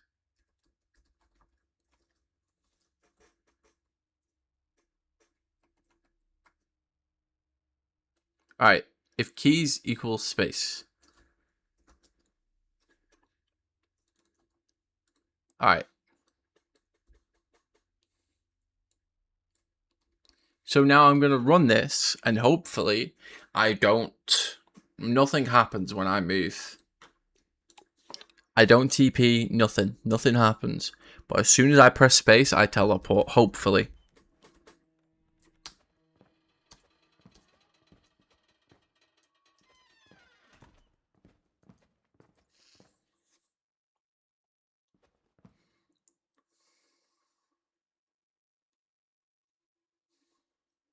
Just mod the ever living shit out of it, yeah. Yeah, I want to see something like that. I want to see that. Like fucking SpongeBob talking to like Deadpool talking to Pikachu, and they got to save Ash or whatever, I don't know.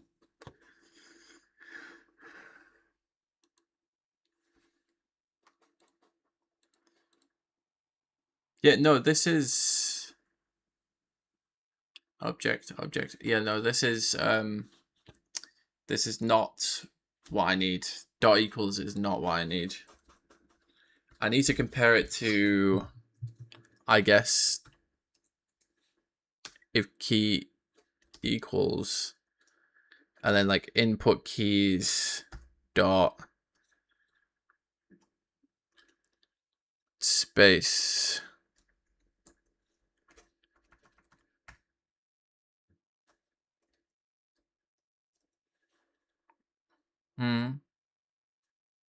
Input key space equals cannot convert type input keys. Input keys to bool. Oh, it's because I'm doing single equals. There we go. This might work.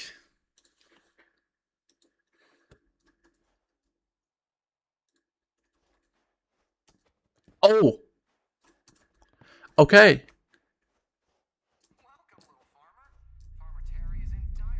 Perfect. Perfect. Okay. Okay, I'm beginning to understand. This data type... Of course. Of course. Why didn't I think to just do input keys dot... Yeah, okay. Anyway. Now it's a space. Oh, right. Okay. So...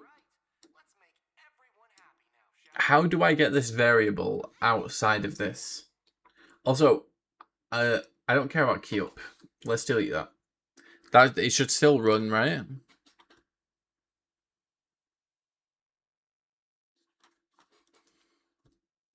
Yeah.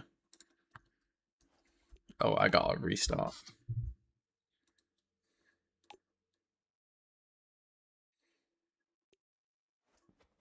Yeah.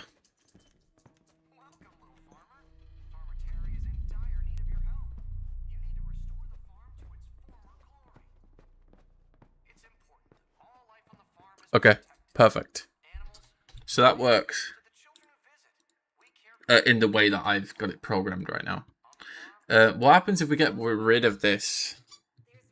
Does it break? Like, I don't understand the pushing messages thing. Oh! Okay, it stopped working though. Okay. This is good and bad. If I can potentially push messages inside whilst Windows pumping. Yeah, so maybe I can just... Why does this break it? Like, if I run it... Alright. And then we look at the debug. Yeah. Then we get rid of this.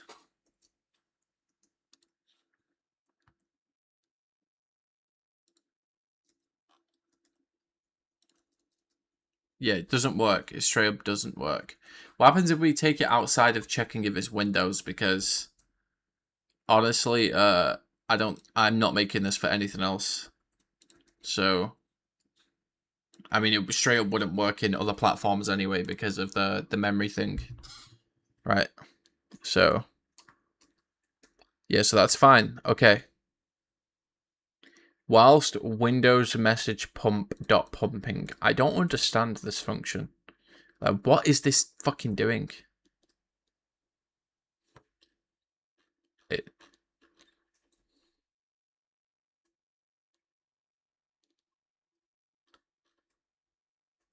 Oh, I see. Okay. Anyway, so what happens if I just do this?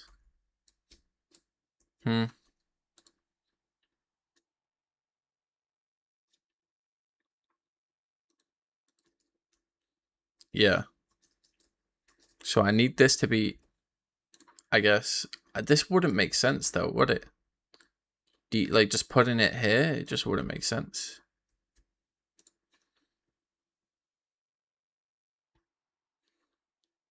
Yeah. That don't make sense. What does it being in this while loop do?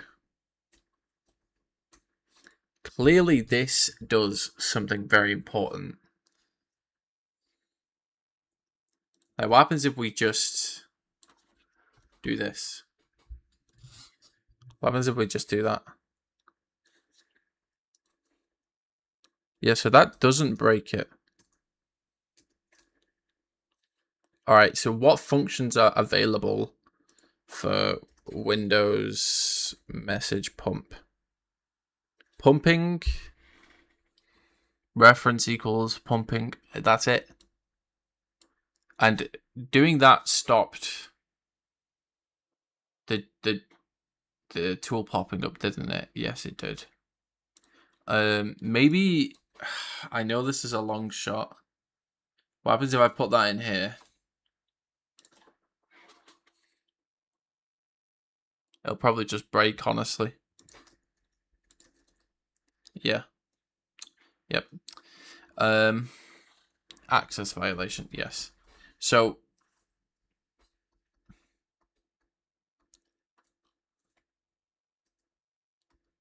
what happens if I do this though? I'm just testing like where this function can go because it's clearly, yeah, it's gotta be inside the main program, or it's gotta be with all this at least. I don't understand this. Like, what? How is this being? Okay. This model.key down. It's got the keyboard model, which is from inputs. So inputs use keyboard model.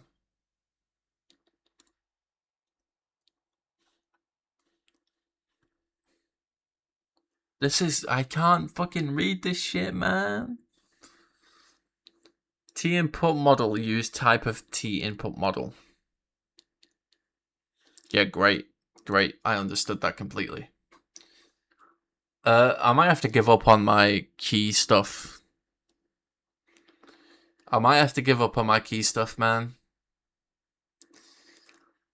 I'll look at it a different time. I'll properly learn this off stream.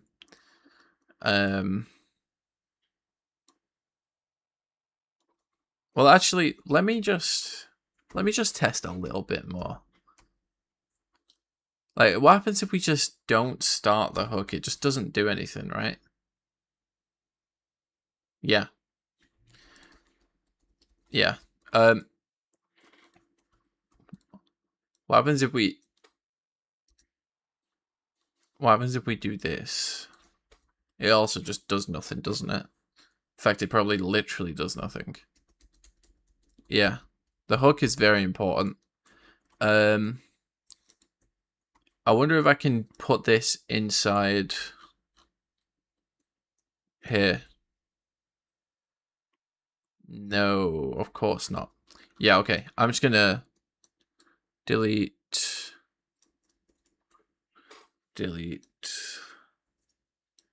all of this. I've definitely learned from that at least a little bit, but it's still so hard to understand. I'm not good with it. It might be that it's in it because I did get it to work, but I didn't get it to work alongside the ImGui renderer. Maybe, you know what? Maybe I could have just fucking put the render inside here. There's no way, right? There's just literally no way. That's not how it works. Yeah, that's not how it works. All right.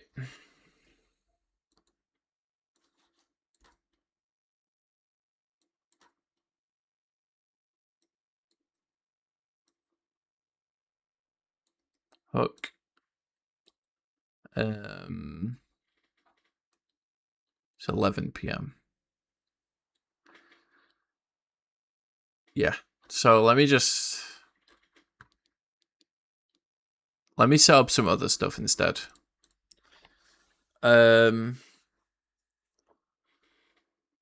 So flying. If you're flying, you're grounded. Yeah, so whilst you're flying, you're grounded. You've got no gravity. Okay, yeah. I am gonna actually comment all this out. Oops.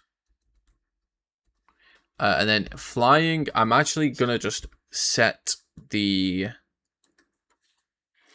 no clip to be true. And I don't want to write a float. I want to write bool. There we go. So now the flight is basically actually flight, but you can't. You clip through stuff. So you enable that. There we go. You fly through everything. This is acceptable, but oh right, yeah, of course. I didn't set it back to true. I can just, I'm so silly. I can just set this to whatever flight is. There we go. There we go. Alright, now it should... Alright, whenever I press the button, it should change it. Yep, there we go. Alright, so that's good. What other stuff would I like to change?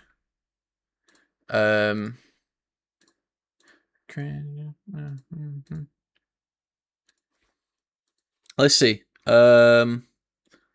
Move direction, which I believe, if I check cheat engine,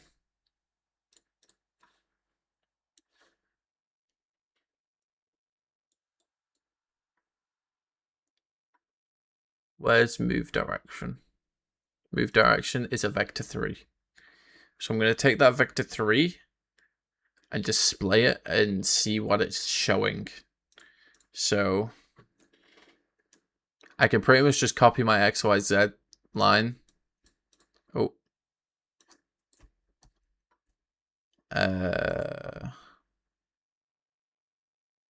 But I'm going to put it down here. And instead of get current position, I'm going to do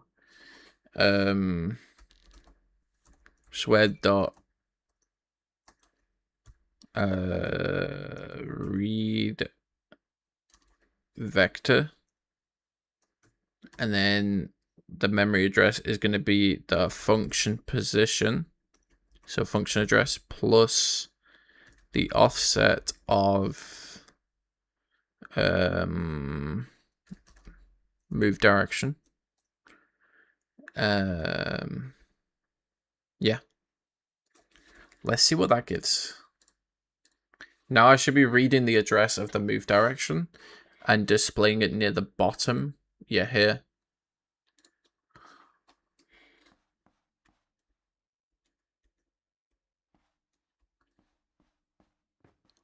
Oh yeah, so this is the speed, right? Is this what shows up in live split? It must be. But it can't be right. This isn't right. This isn't right. I don't know what this value is. Oh, it's player input?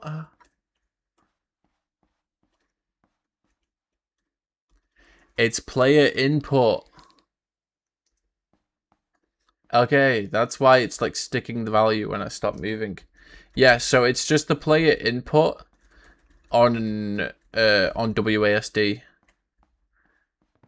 I see. So if we were to like constantly write a value, it probably wouldn't even matter, honestly. It probably wouldn't even do anything because I think the program is just reading from this address, judging by the fact that the value doesn't change. Yeah. Like the value doesn't change when I stop moving. So I think this is just like a variable that's reading for some reason. I can try though. I can set it constantly. And let's see what it does. So I can just copy this But instead of read, oops. Instead of read vector, it's gonna be write.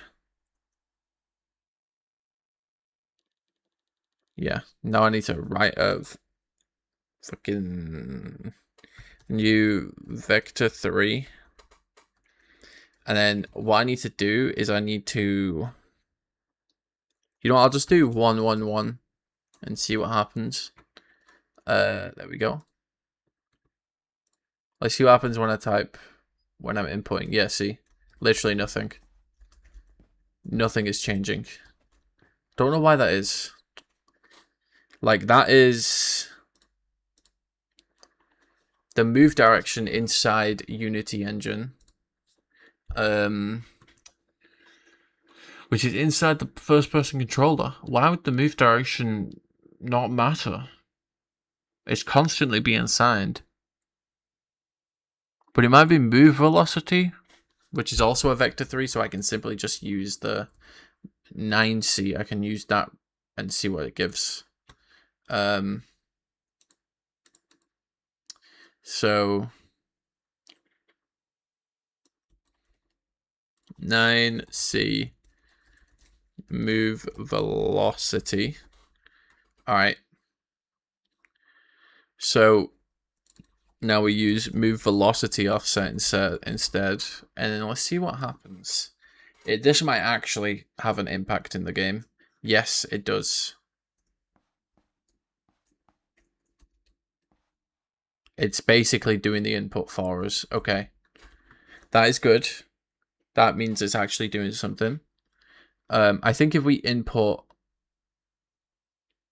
like 100 on either, it normalizes the inputs. So if we put like 100, 100, 100, it might actually move our player by a ton because it's going beyond what the input usually is. Which I guess we can teleport to the teddy. Okay, yeah. Yeah, okay. This is particularly useful. Okay, this is particularly useful if I want to move the player myself. So I'm actually going to forget. I'm going to reassign the names of these variables. So the move velocity, I'm actually just going to put move direction as this. Delete that. There we go. Move direction. There we go. So now whenever I want to move the player by a certain amount, I can do that. I am useful. My wife tells me what a tool I am all the time. I've heard that one before, simply. Did you go on Google and were like, give me some dad jokes? Come on, simply. Come on.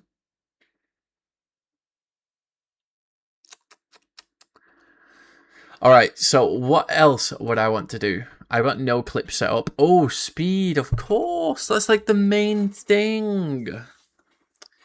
Okay. Let me see where I would want this on the UI. I'd probably want it... What, in place of gravity, I guess? Just move speed. I mean, that's what I feel like I should do.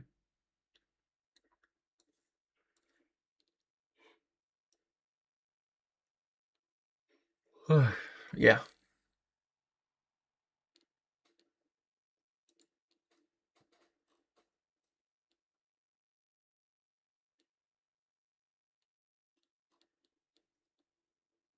So let me just get this.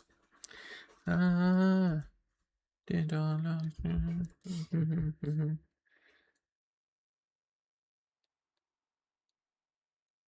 I just directly put the reference of the speed in this? Just be like, yeah, right to this. I don't think I can I? Can I read? No, because that just returns a memory address.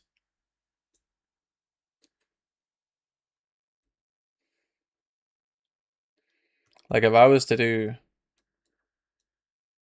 that, it wouldn't work, would it? Or that, it wouldn't work. Yeah. It needs to specifically be a variable that can be assigned. So I need to do variable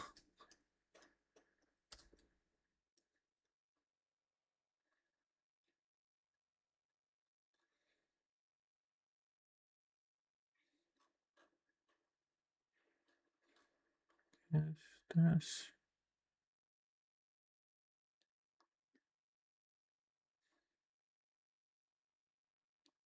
Or does it need to be? It does actually, doesn't it? Yeah.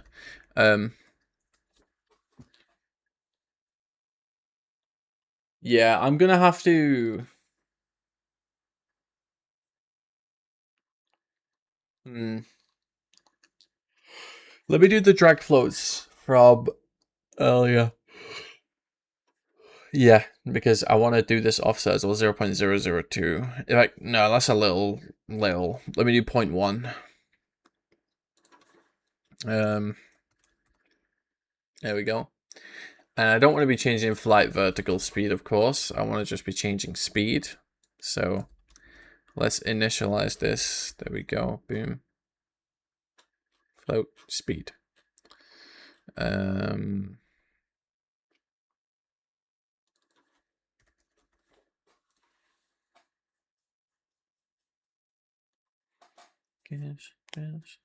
On start, I guess I want to assign it to the default value.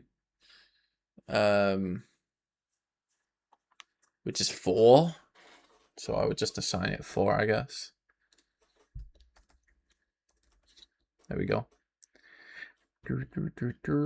And then I can move. I can set speed, basically. So I'll be like, void set speed. Yeah, float speed. And then I do swed dot right float.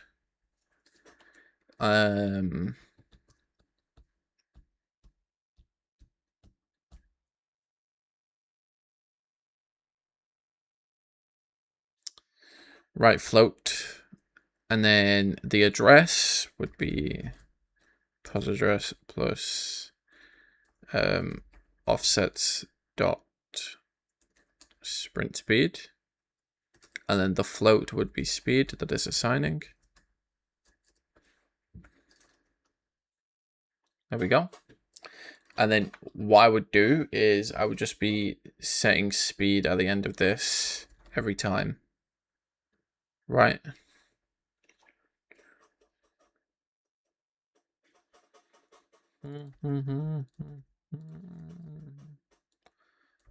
There we go. Delete that.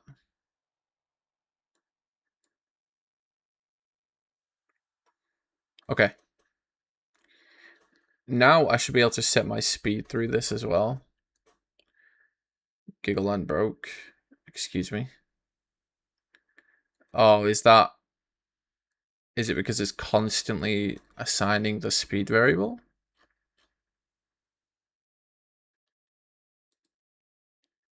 Oh, no. I want move speed. Oh, well, it won't run now because Giggleland's closed.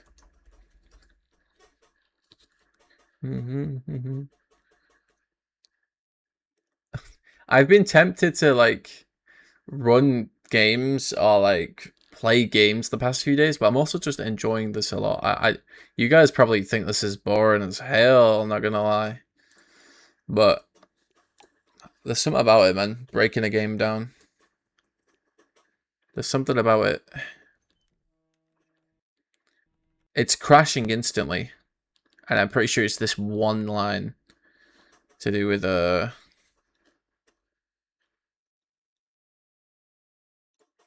do with this.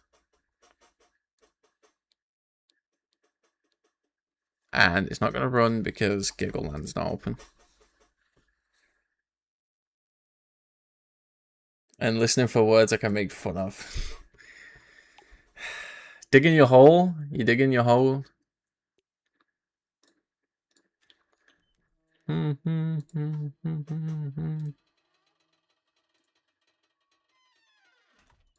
Alright. It's not broken. It's not broken. I mean, I could just make a... I could just make a button, I guess. Right? Like, just copy this. Boom.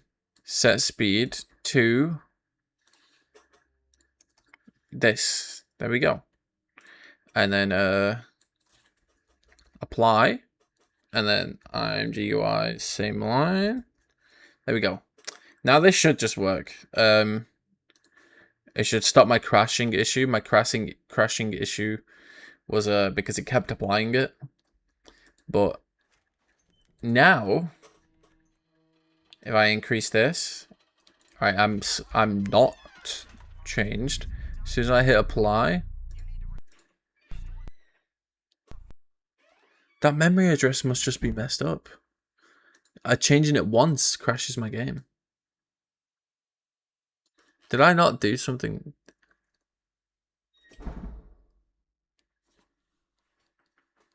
I didn't use the correct thing. Oh my god.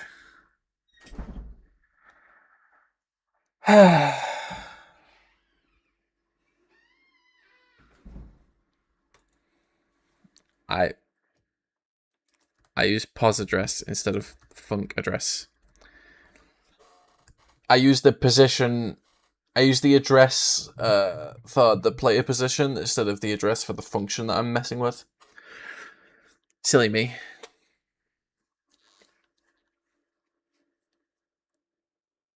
Silly me.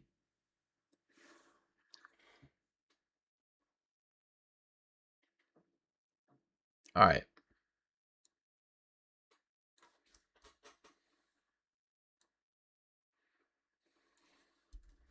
No clip. I guess it's like all one word, isn't it? It's like no clip. Alright.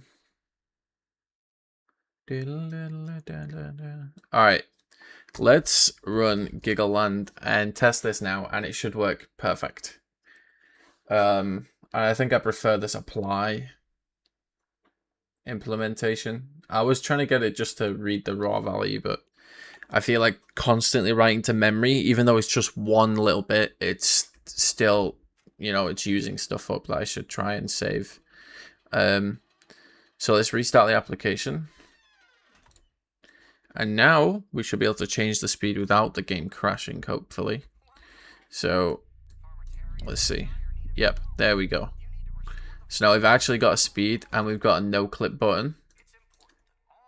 There we go. Oh, and the speed affects the no clip? Wait, does the speed actually affect the speed of your no clip? Oh my god, it does. Okay, that's good. That's good. So there we are. All right. Okay. Let's set it back to 4. I could even do a reset button. Why not, you know? Reset. And all that would do is speed equals 4. Reset it to its default value.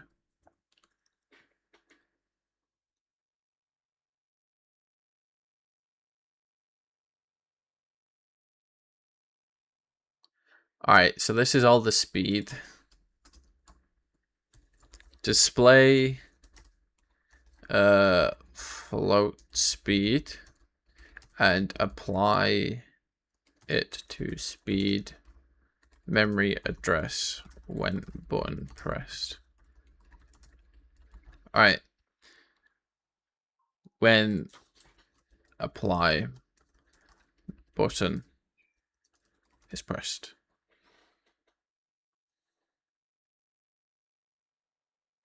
I'm gonna tidy my code up a little. So Text display. No, just instructions displayed for the user.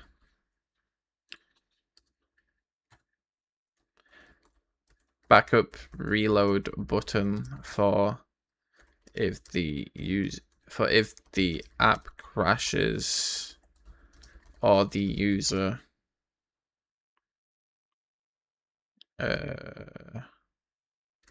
reloads the game.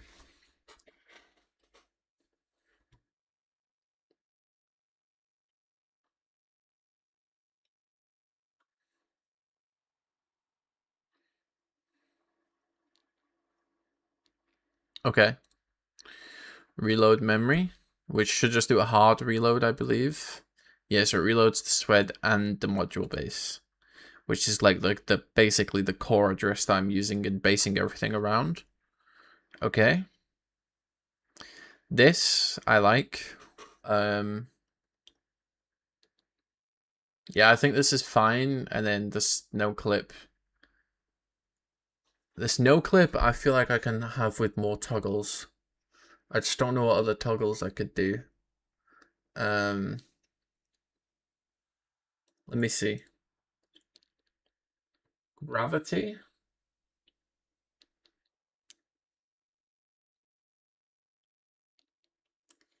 Move speed. Jump height.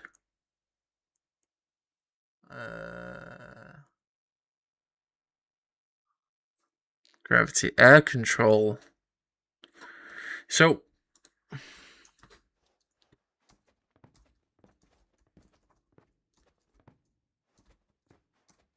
I don't get what air control is. Air control is what?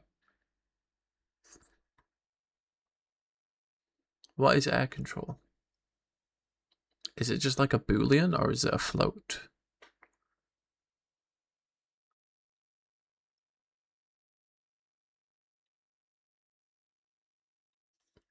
Bob timer.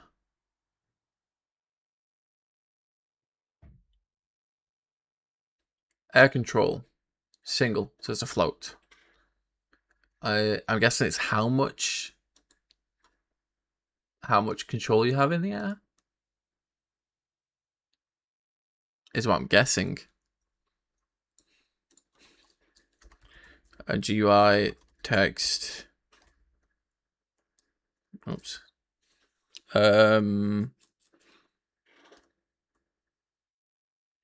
Swed dot read float. Function address plus offset. Oh no, offset dot fucking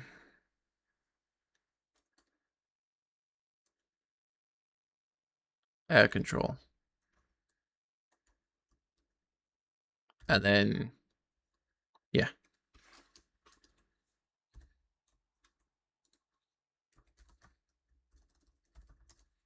All right, let's see what it displays. 0.3. That's gotta be like just the amount of control you have in the air. Swed dot right float.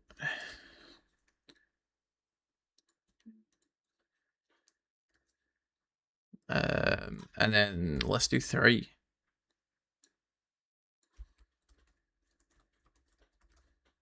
There we go. All right, let's write to this. Now it should display 3 when this pops up. Yes. Yeah, okay. It does feel like I have more control. In fact, I can probably set this to. Oh yeah, I definitely have more control. Like if I jump and then switch direction,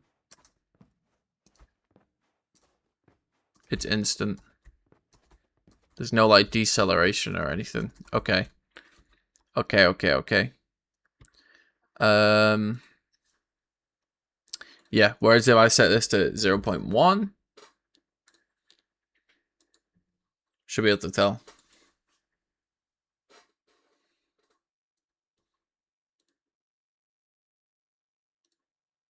Oh. Oh. There we go. Alright, should be able to have like no control in the air. Oh yeah, look at that. I wonder if this makes jumping slower. Nah. Nah, I assume it's just you, if you change direction, your impact is less, that's all. Like you simply just have less control.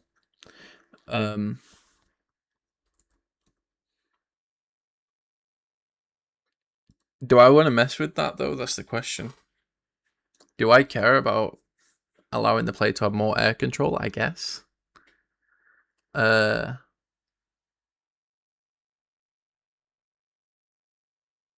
can just make it a toggle button and then set it depending. So yeah.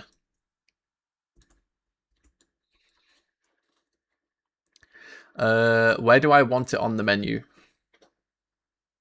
Maybe next to no clip? Yeah.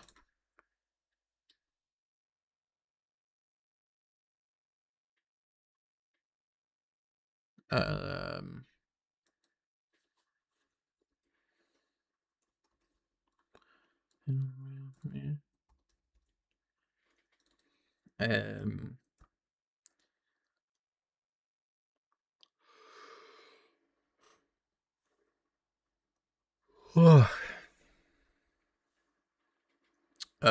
okay, so we're gonna label this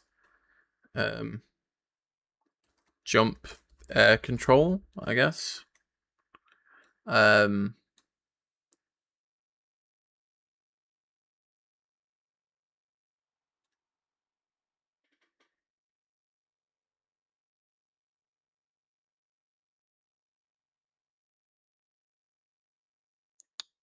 Oh.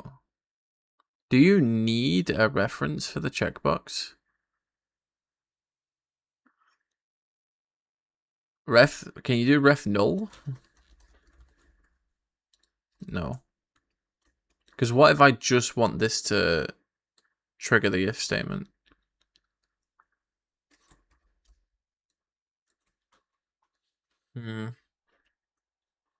Well, anyway.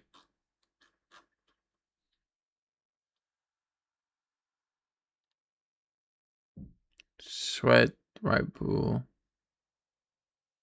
flight. And flight is determined by that, yeah. So I can just do control. Oh no. Control equals false. There we go. Alright.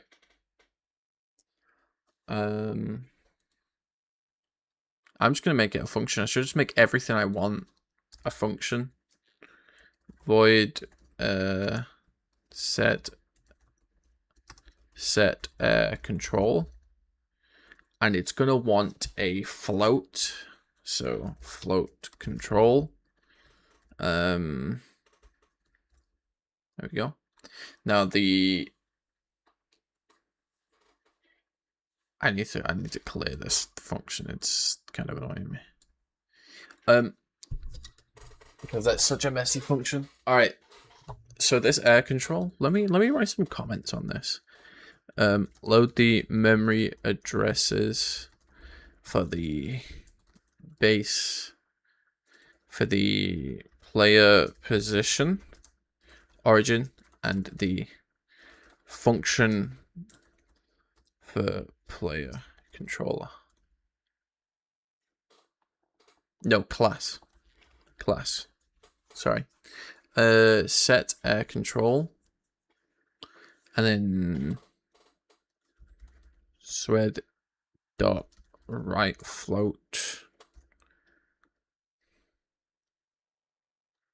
The reason I'm making even simple lines functions is because I'm probably going to add something to this in the future. Like maybe jump height and stuff, and then rename the function just change jump. So, right, float, and we're going to do it in the air control. Okay.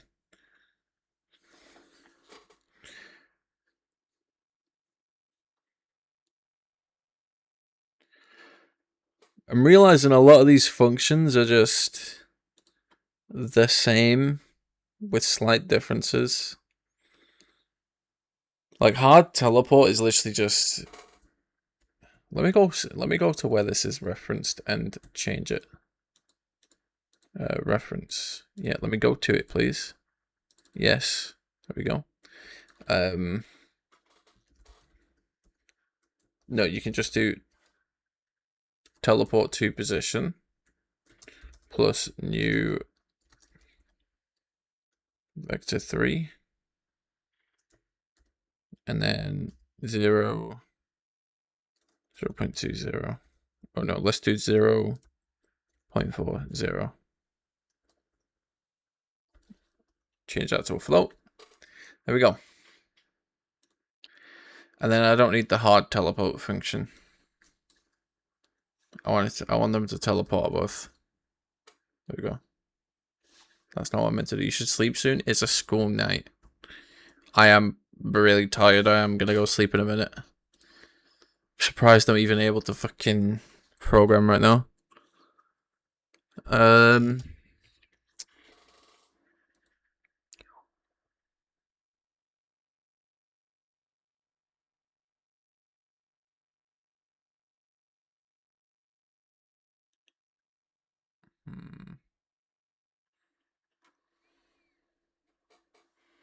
All right. Let's do the offsets for the XYZ as well. Oh, I might have done that already, actually.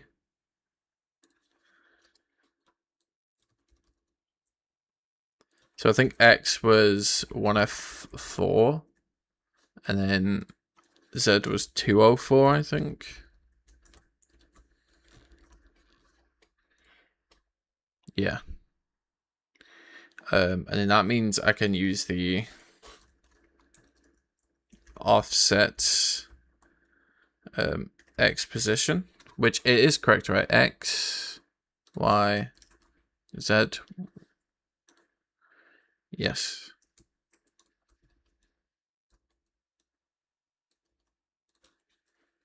This can be Y, this can be Z.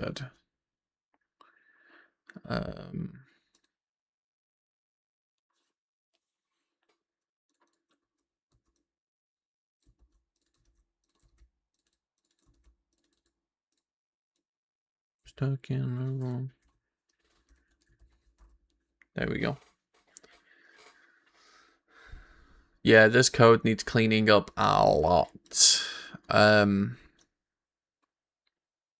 we go.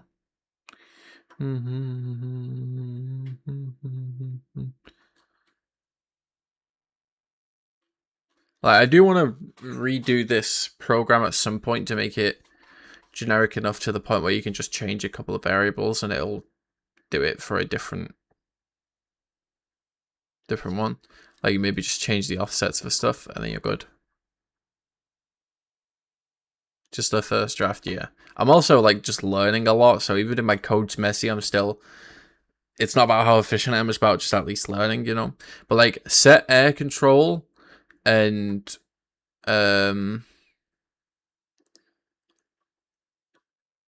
yeah, set air control and like set speed and stuff. They're all just one line functions, which is fine. But like I don't see myself adding more to this in the future. So I should just set the speed, shouldn't I?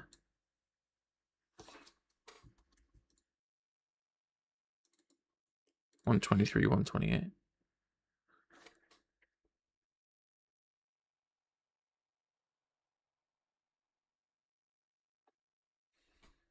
Yeah. To be fair, it is cleaner to read this though. And I want this section to be very readable. You know, I'm worrying. I'm overthinking it. I don't need to. Function address plus offsets dot air control, and the amount is going to be control. In fact, I'm going to do control amount. There we go. I feel that's a better name. There we go. Delete this. And then I could just set air control equal to jump air control.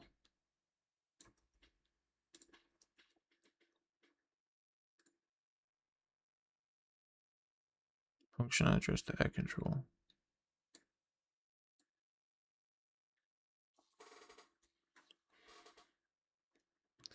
See, this is a Boolean.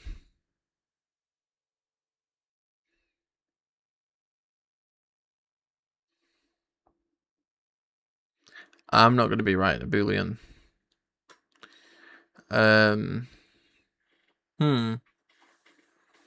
What would be the best way to convert this Boolean? I guess I can just do an if statement. If that's not what I don't want to do flight. I want to do air control, right?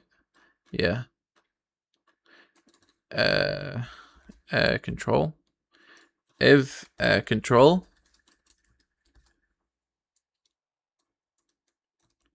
set air control to 1. Else. Oops. Set it to 0. There we go. So now I have a toggle that I actually want to put the same line as no clip. So let's put it here. And let's put I'm GUI same line. Alright. So now it should have a button next to no clip that says air control. And when I enable it, it should, yep, jump air control. Here we go. So if I enable it, yep. And if I disable it, I shouldn't be able to change direction so easily. Oh, that's good.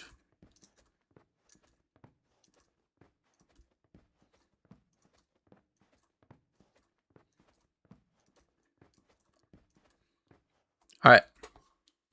That's good.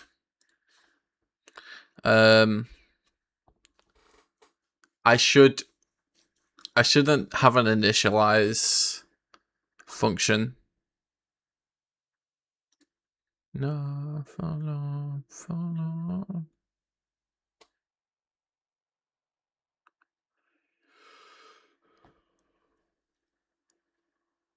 It does.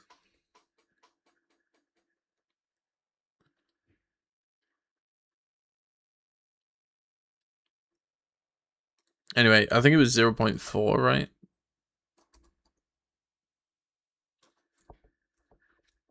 Let me check.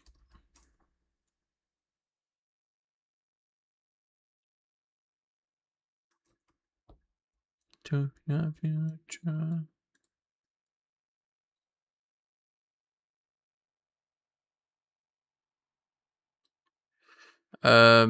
Yeah. Let's just put some text. And it's swed dot read float, and it's going to be in the function address plus the offset of air control.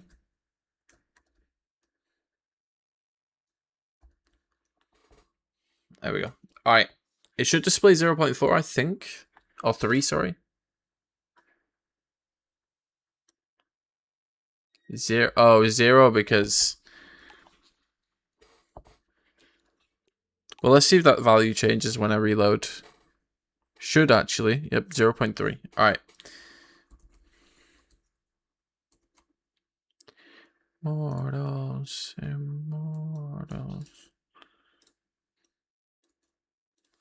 0.3F. Alright, so this is the movement controls. Movement controls section. Yeah, so we've got speed, no clip, and air control. The no clip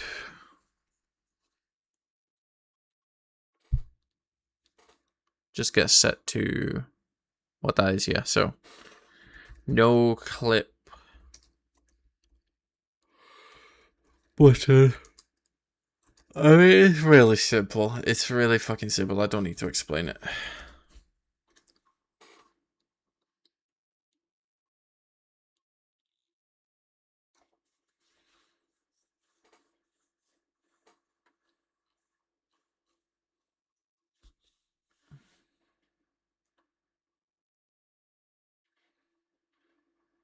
Shran sleepy, Shran very sleepy.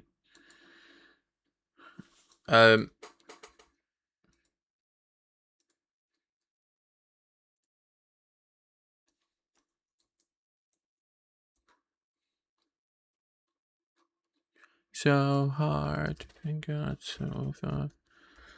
Permanent locations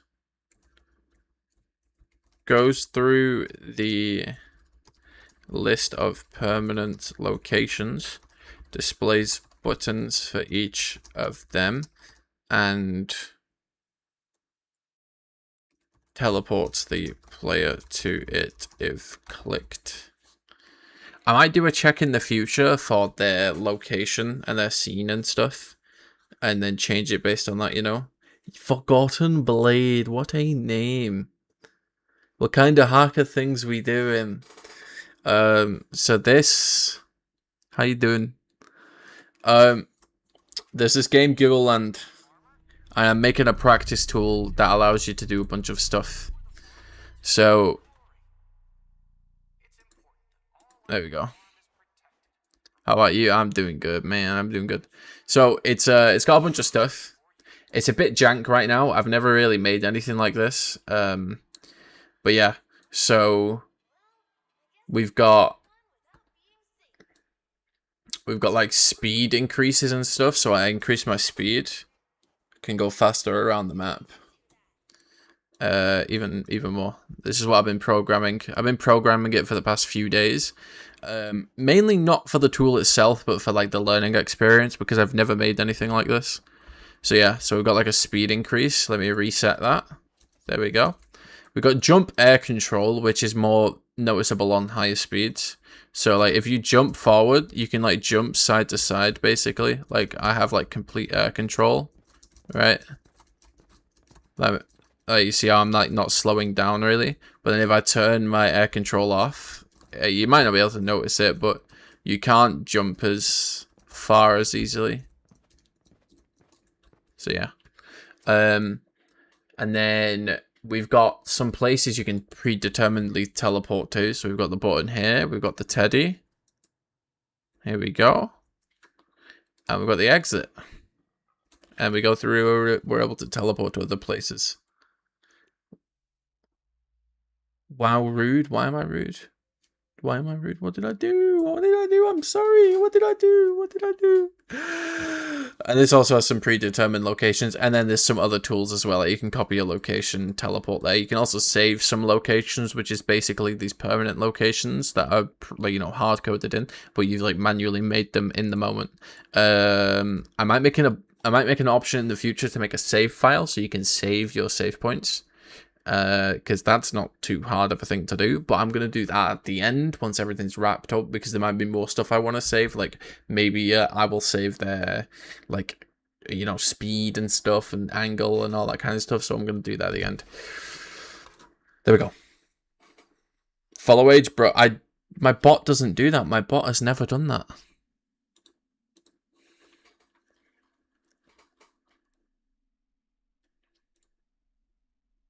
Alright, flight vertical speed can fuck you off.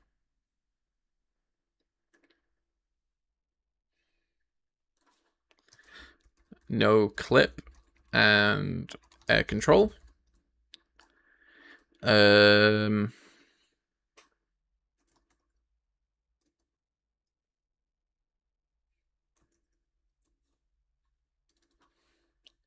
There was an issue. The apply reset. I want to do. There we go. All right. There we go.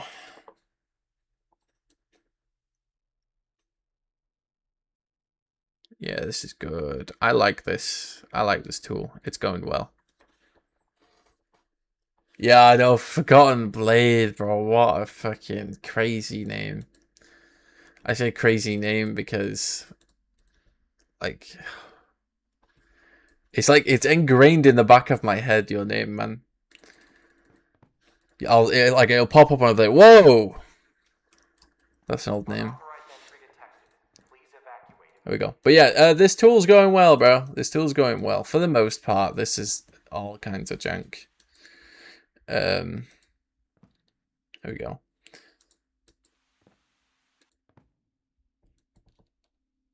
I guess the area is just not loaded. That's why you're falling infinitely or something. I don't know. I really don't know. Teleport me, motherfucker. There we go. Don't open Twitch like it's all. Nah, I get it, bro. I get it. I was like that for a long while. In fact, I'm still kind of like that. I stream more than I use Twitch, and I don't even stream that much. So yeah.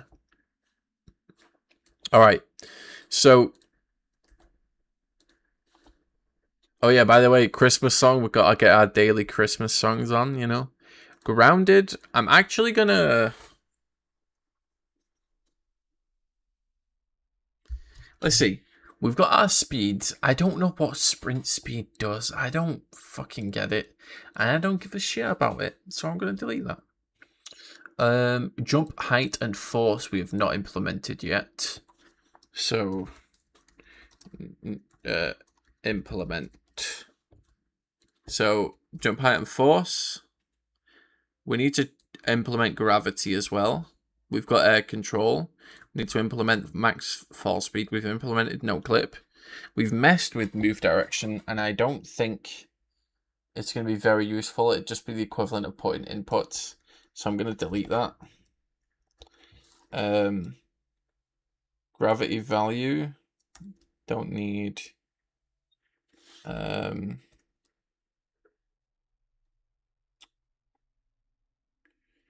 No clip implemented. Is jumping. Didn't yield any results. Vertical velocity. I need to implement. Grounded also didn't yield any results. It didn't really do anything. Like, even when set to true, I couldn't jump or anything like that. Maybe it would stop me from falling, though, now that I think about it. Like, if I constantly set grounded to true, maybe that'll work. Let's see. Swed dot right bool function address plus offset of grounded. Set to true. There we go. And maybe I can use that to infinitely fly. Like if I do high TP. No, in the vent. Alright, copy location, high TP. No. No. Unfortunately not. Okay.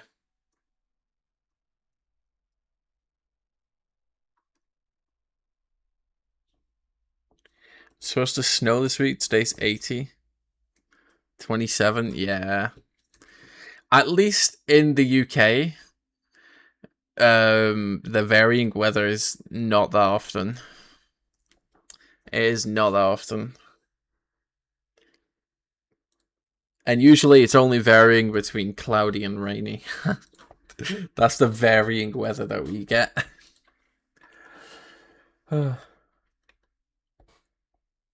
Okay. Let's go raid someone. I'm very tuckered out from today. I woke up at 9 o'clock. I've been programming and doing stuff all day. It's now past midnight. I've legit been doing programming / game stuff for a solid 15 hours. So, or 14, I guess, 14 hours. So let's go raid someone. Let's go find someone to raid. Whew. Who is on?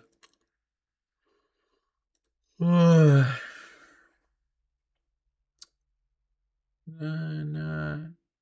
Oh yeah. I've been seeing a lot of TikToks of people hating on the burnt peanut, by the way. It's so silly. I love it. He's like, the average burnt peanut fan is like a divorced dad. That type of stuff. I don't see anyone on to raid. I mean, there's obviously not going to be anyone playing Giggleland, right? Like, there's just no way. There's no way that anybody but me is playing Giggleland right now. Yep, as expected. Maybe I can just send you guys off to someone random.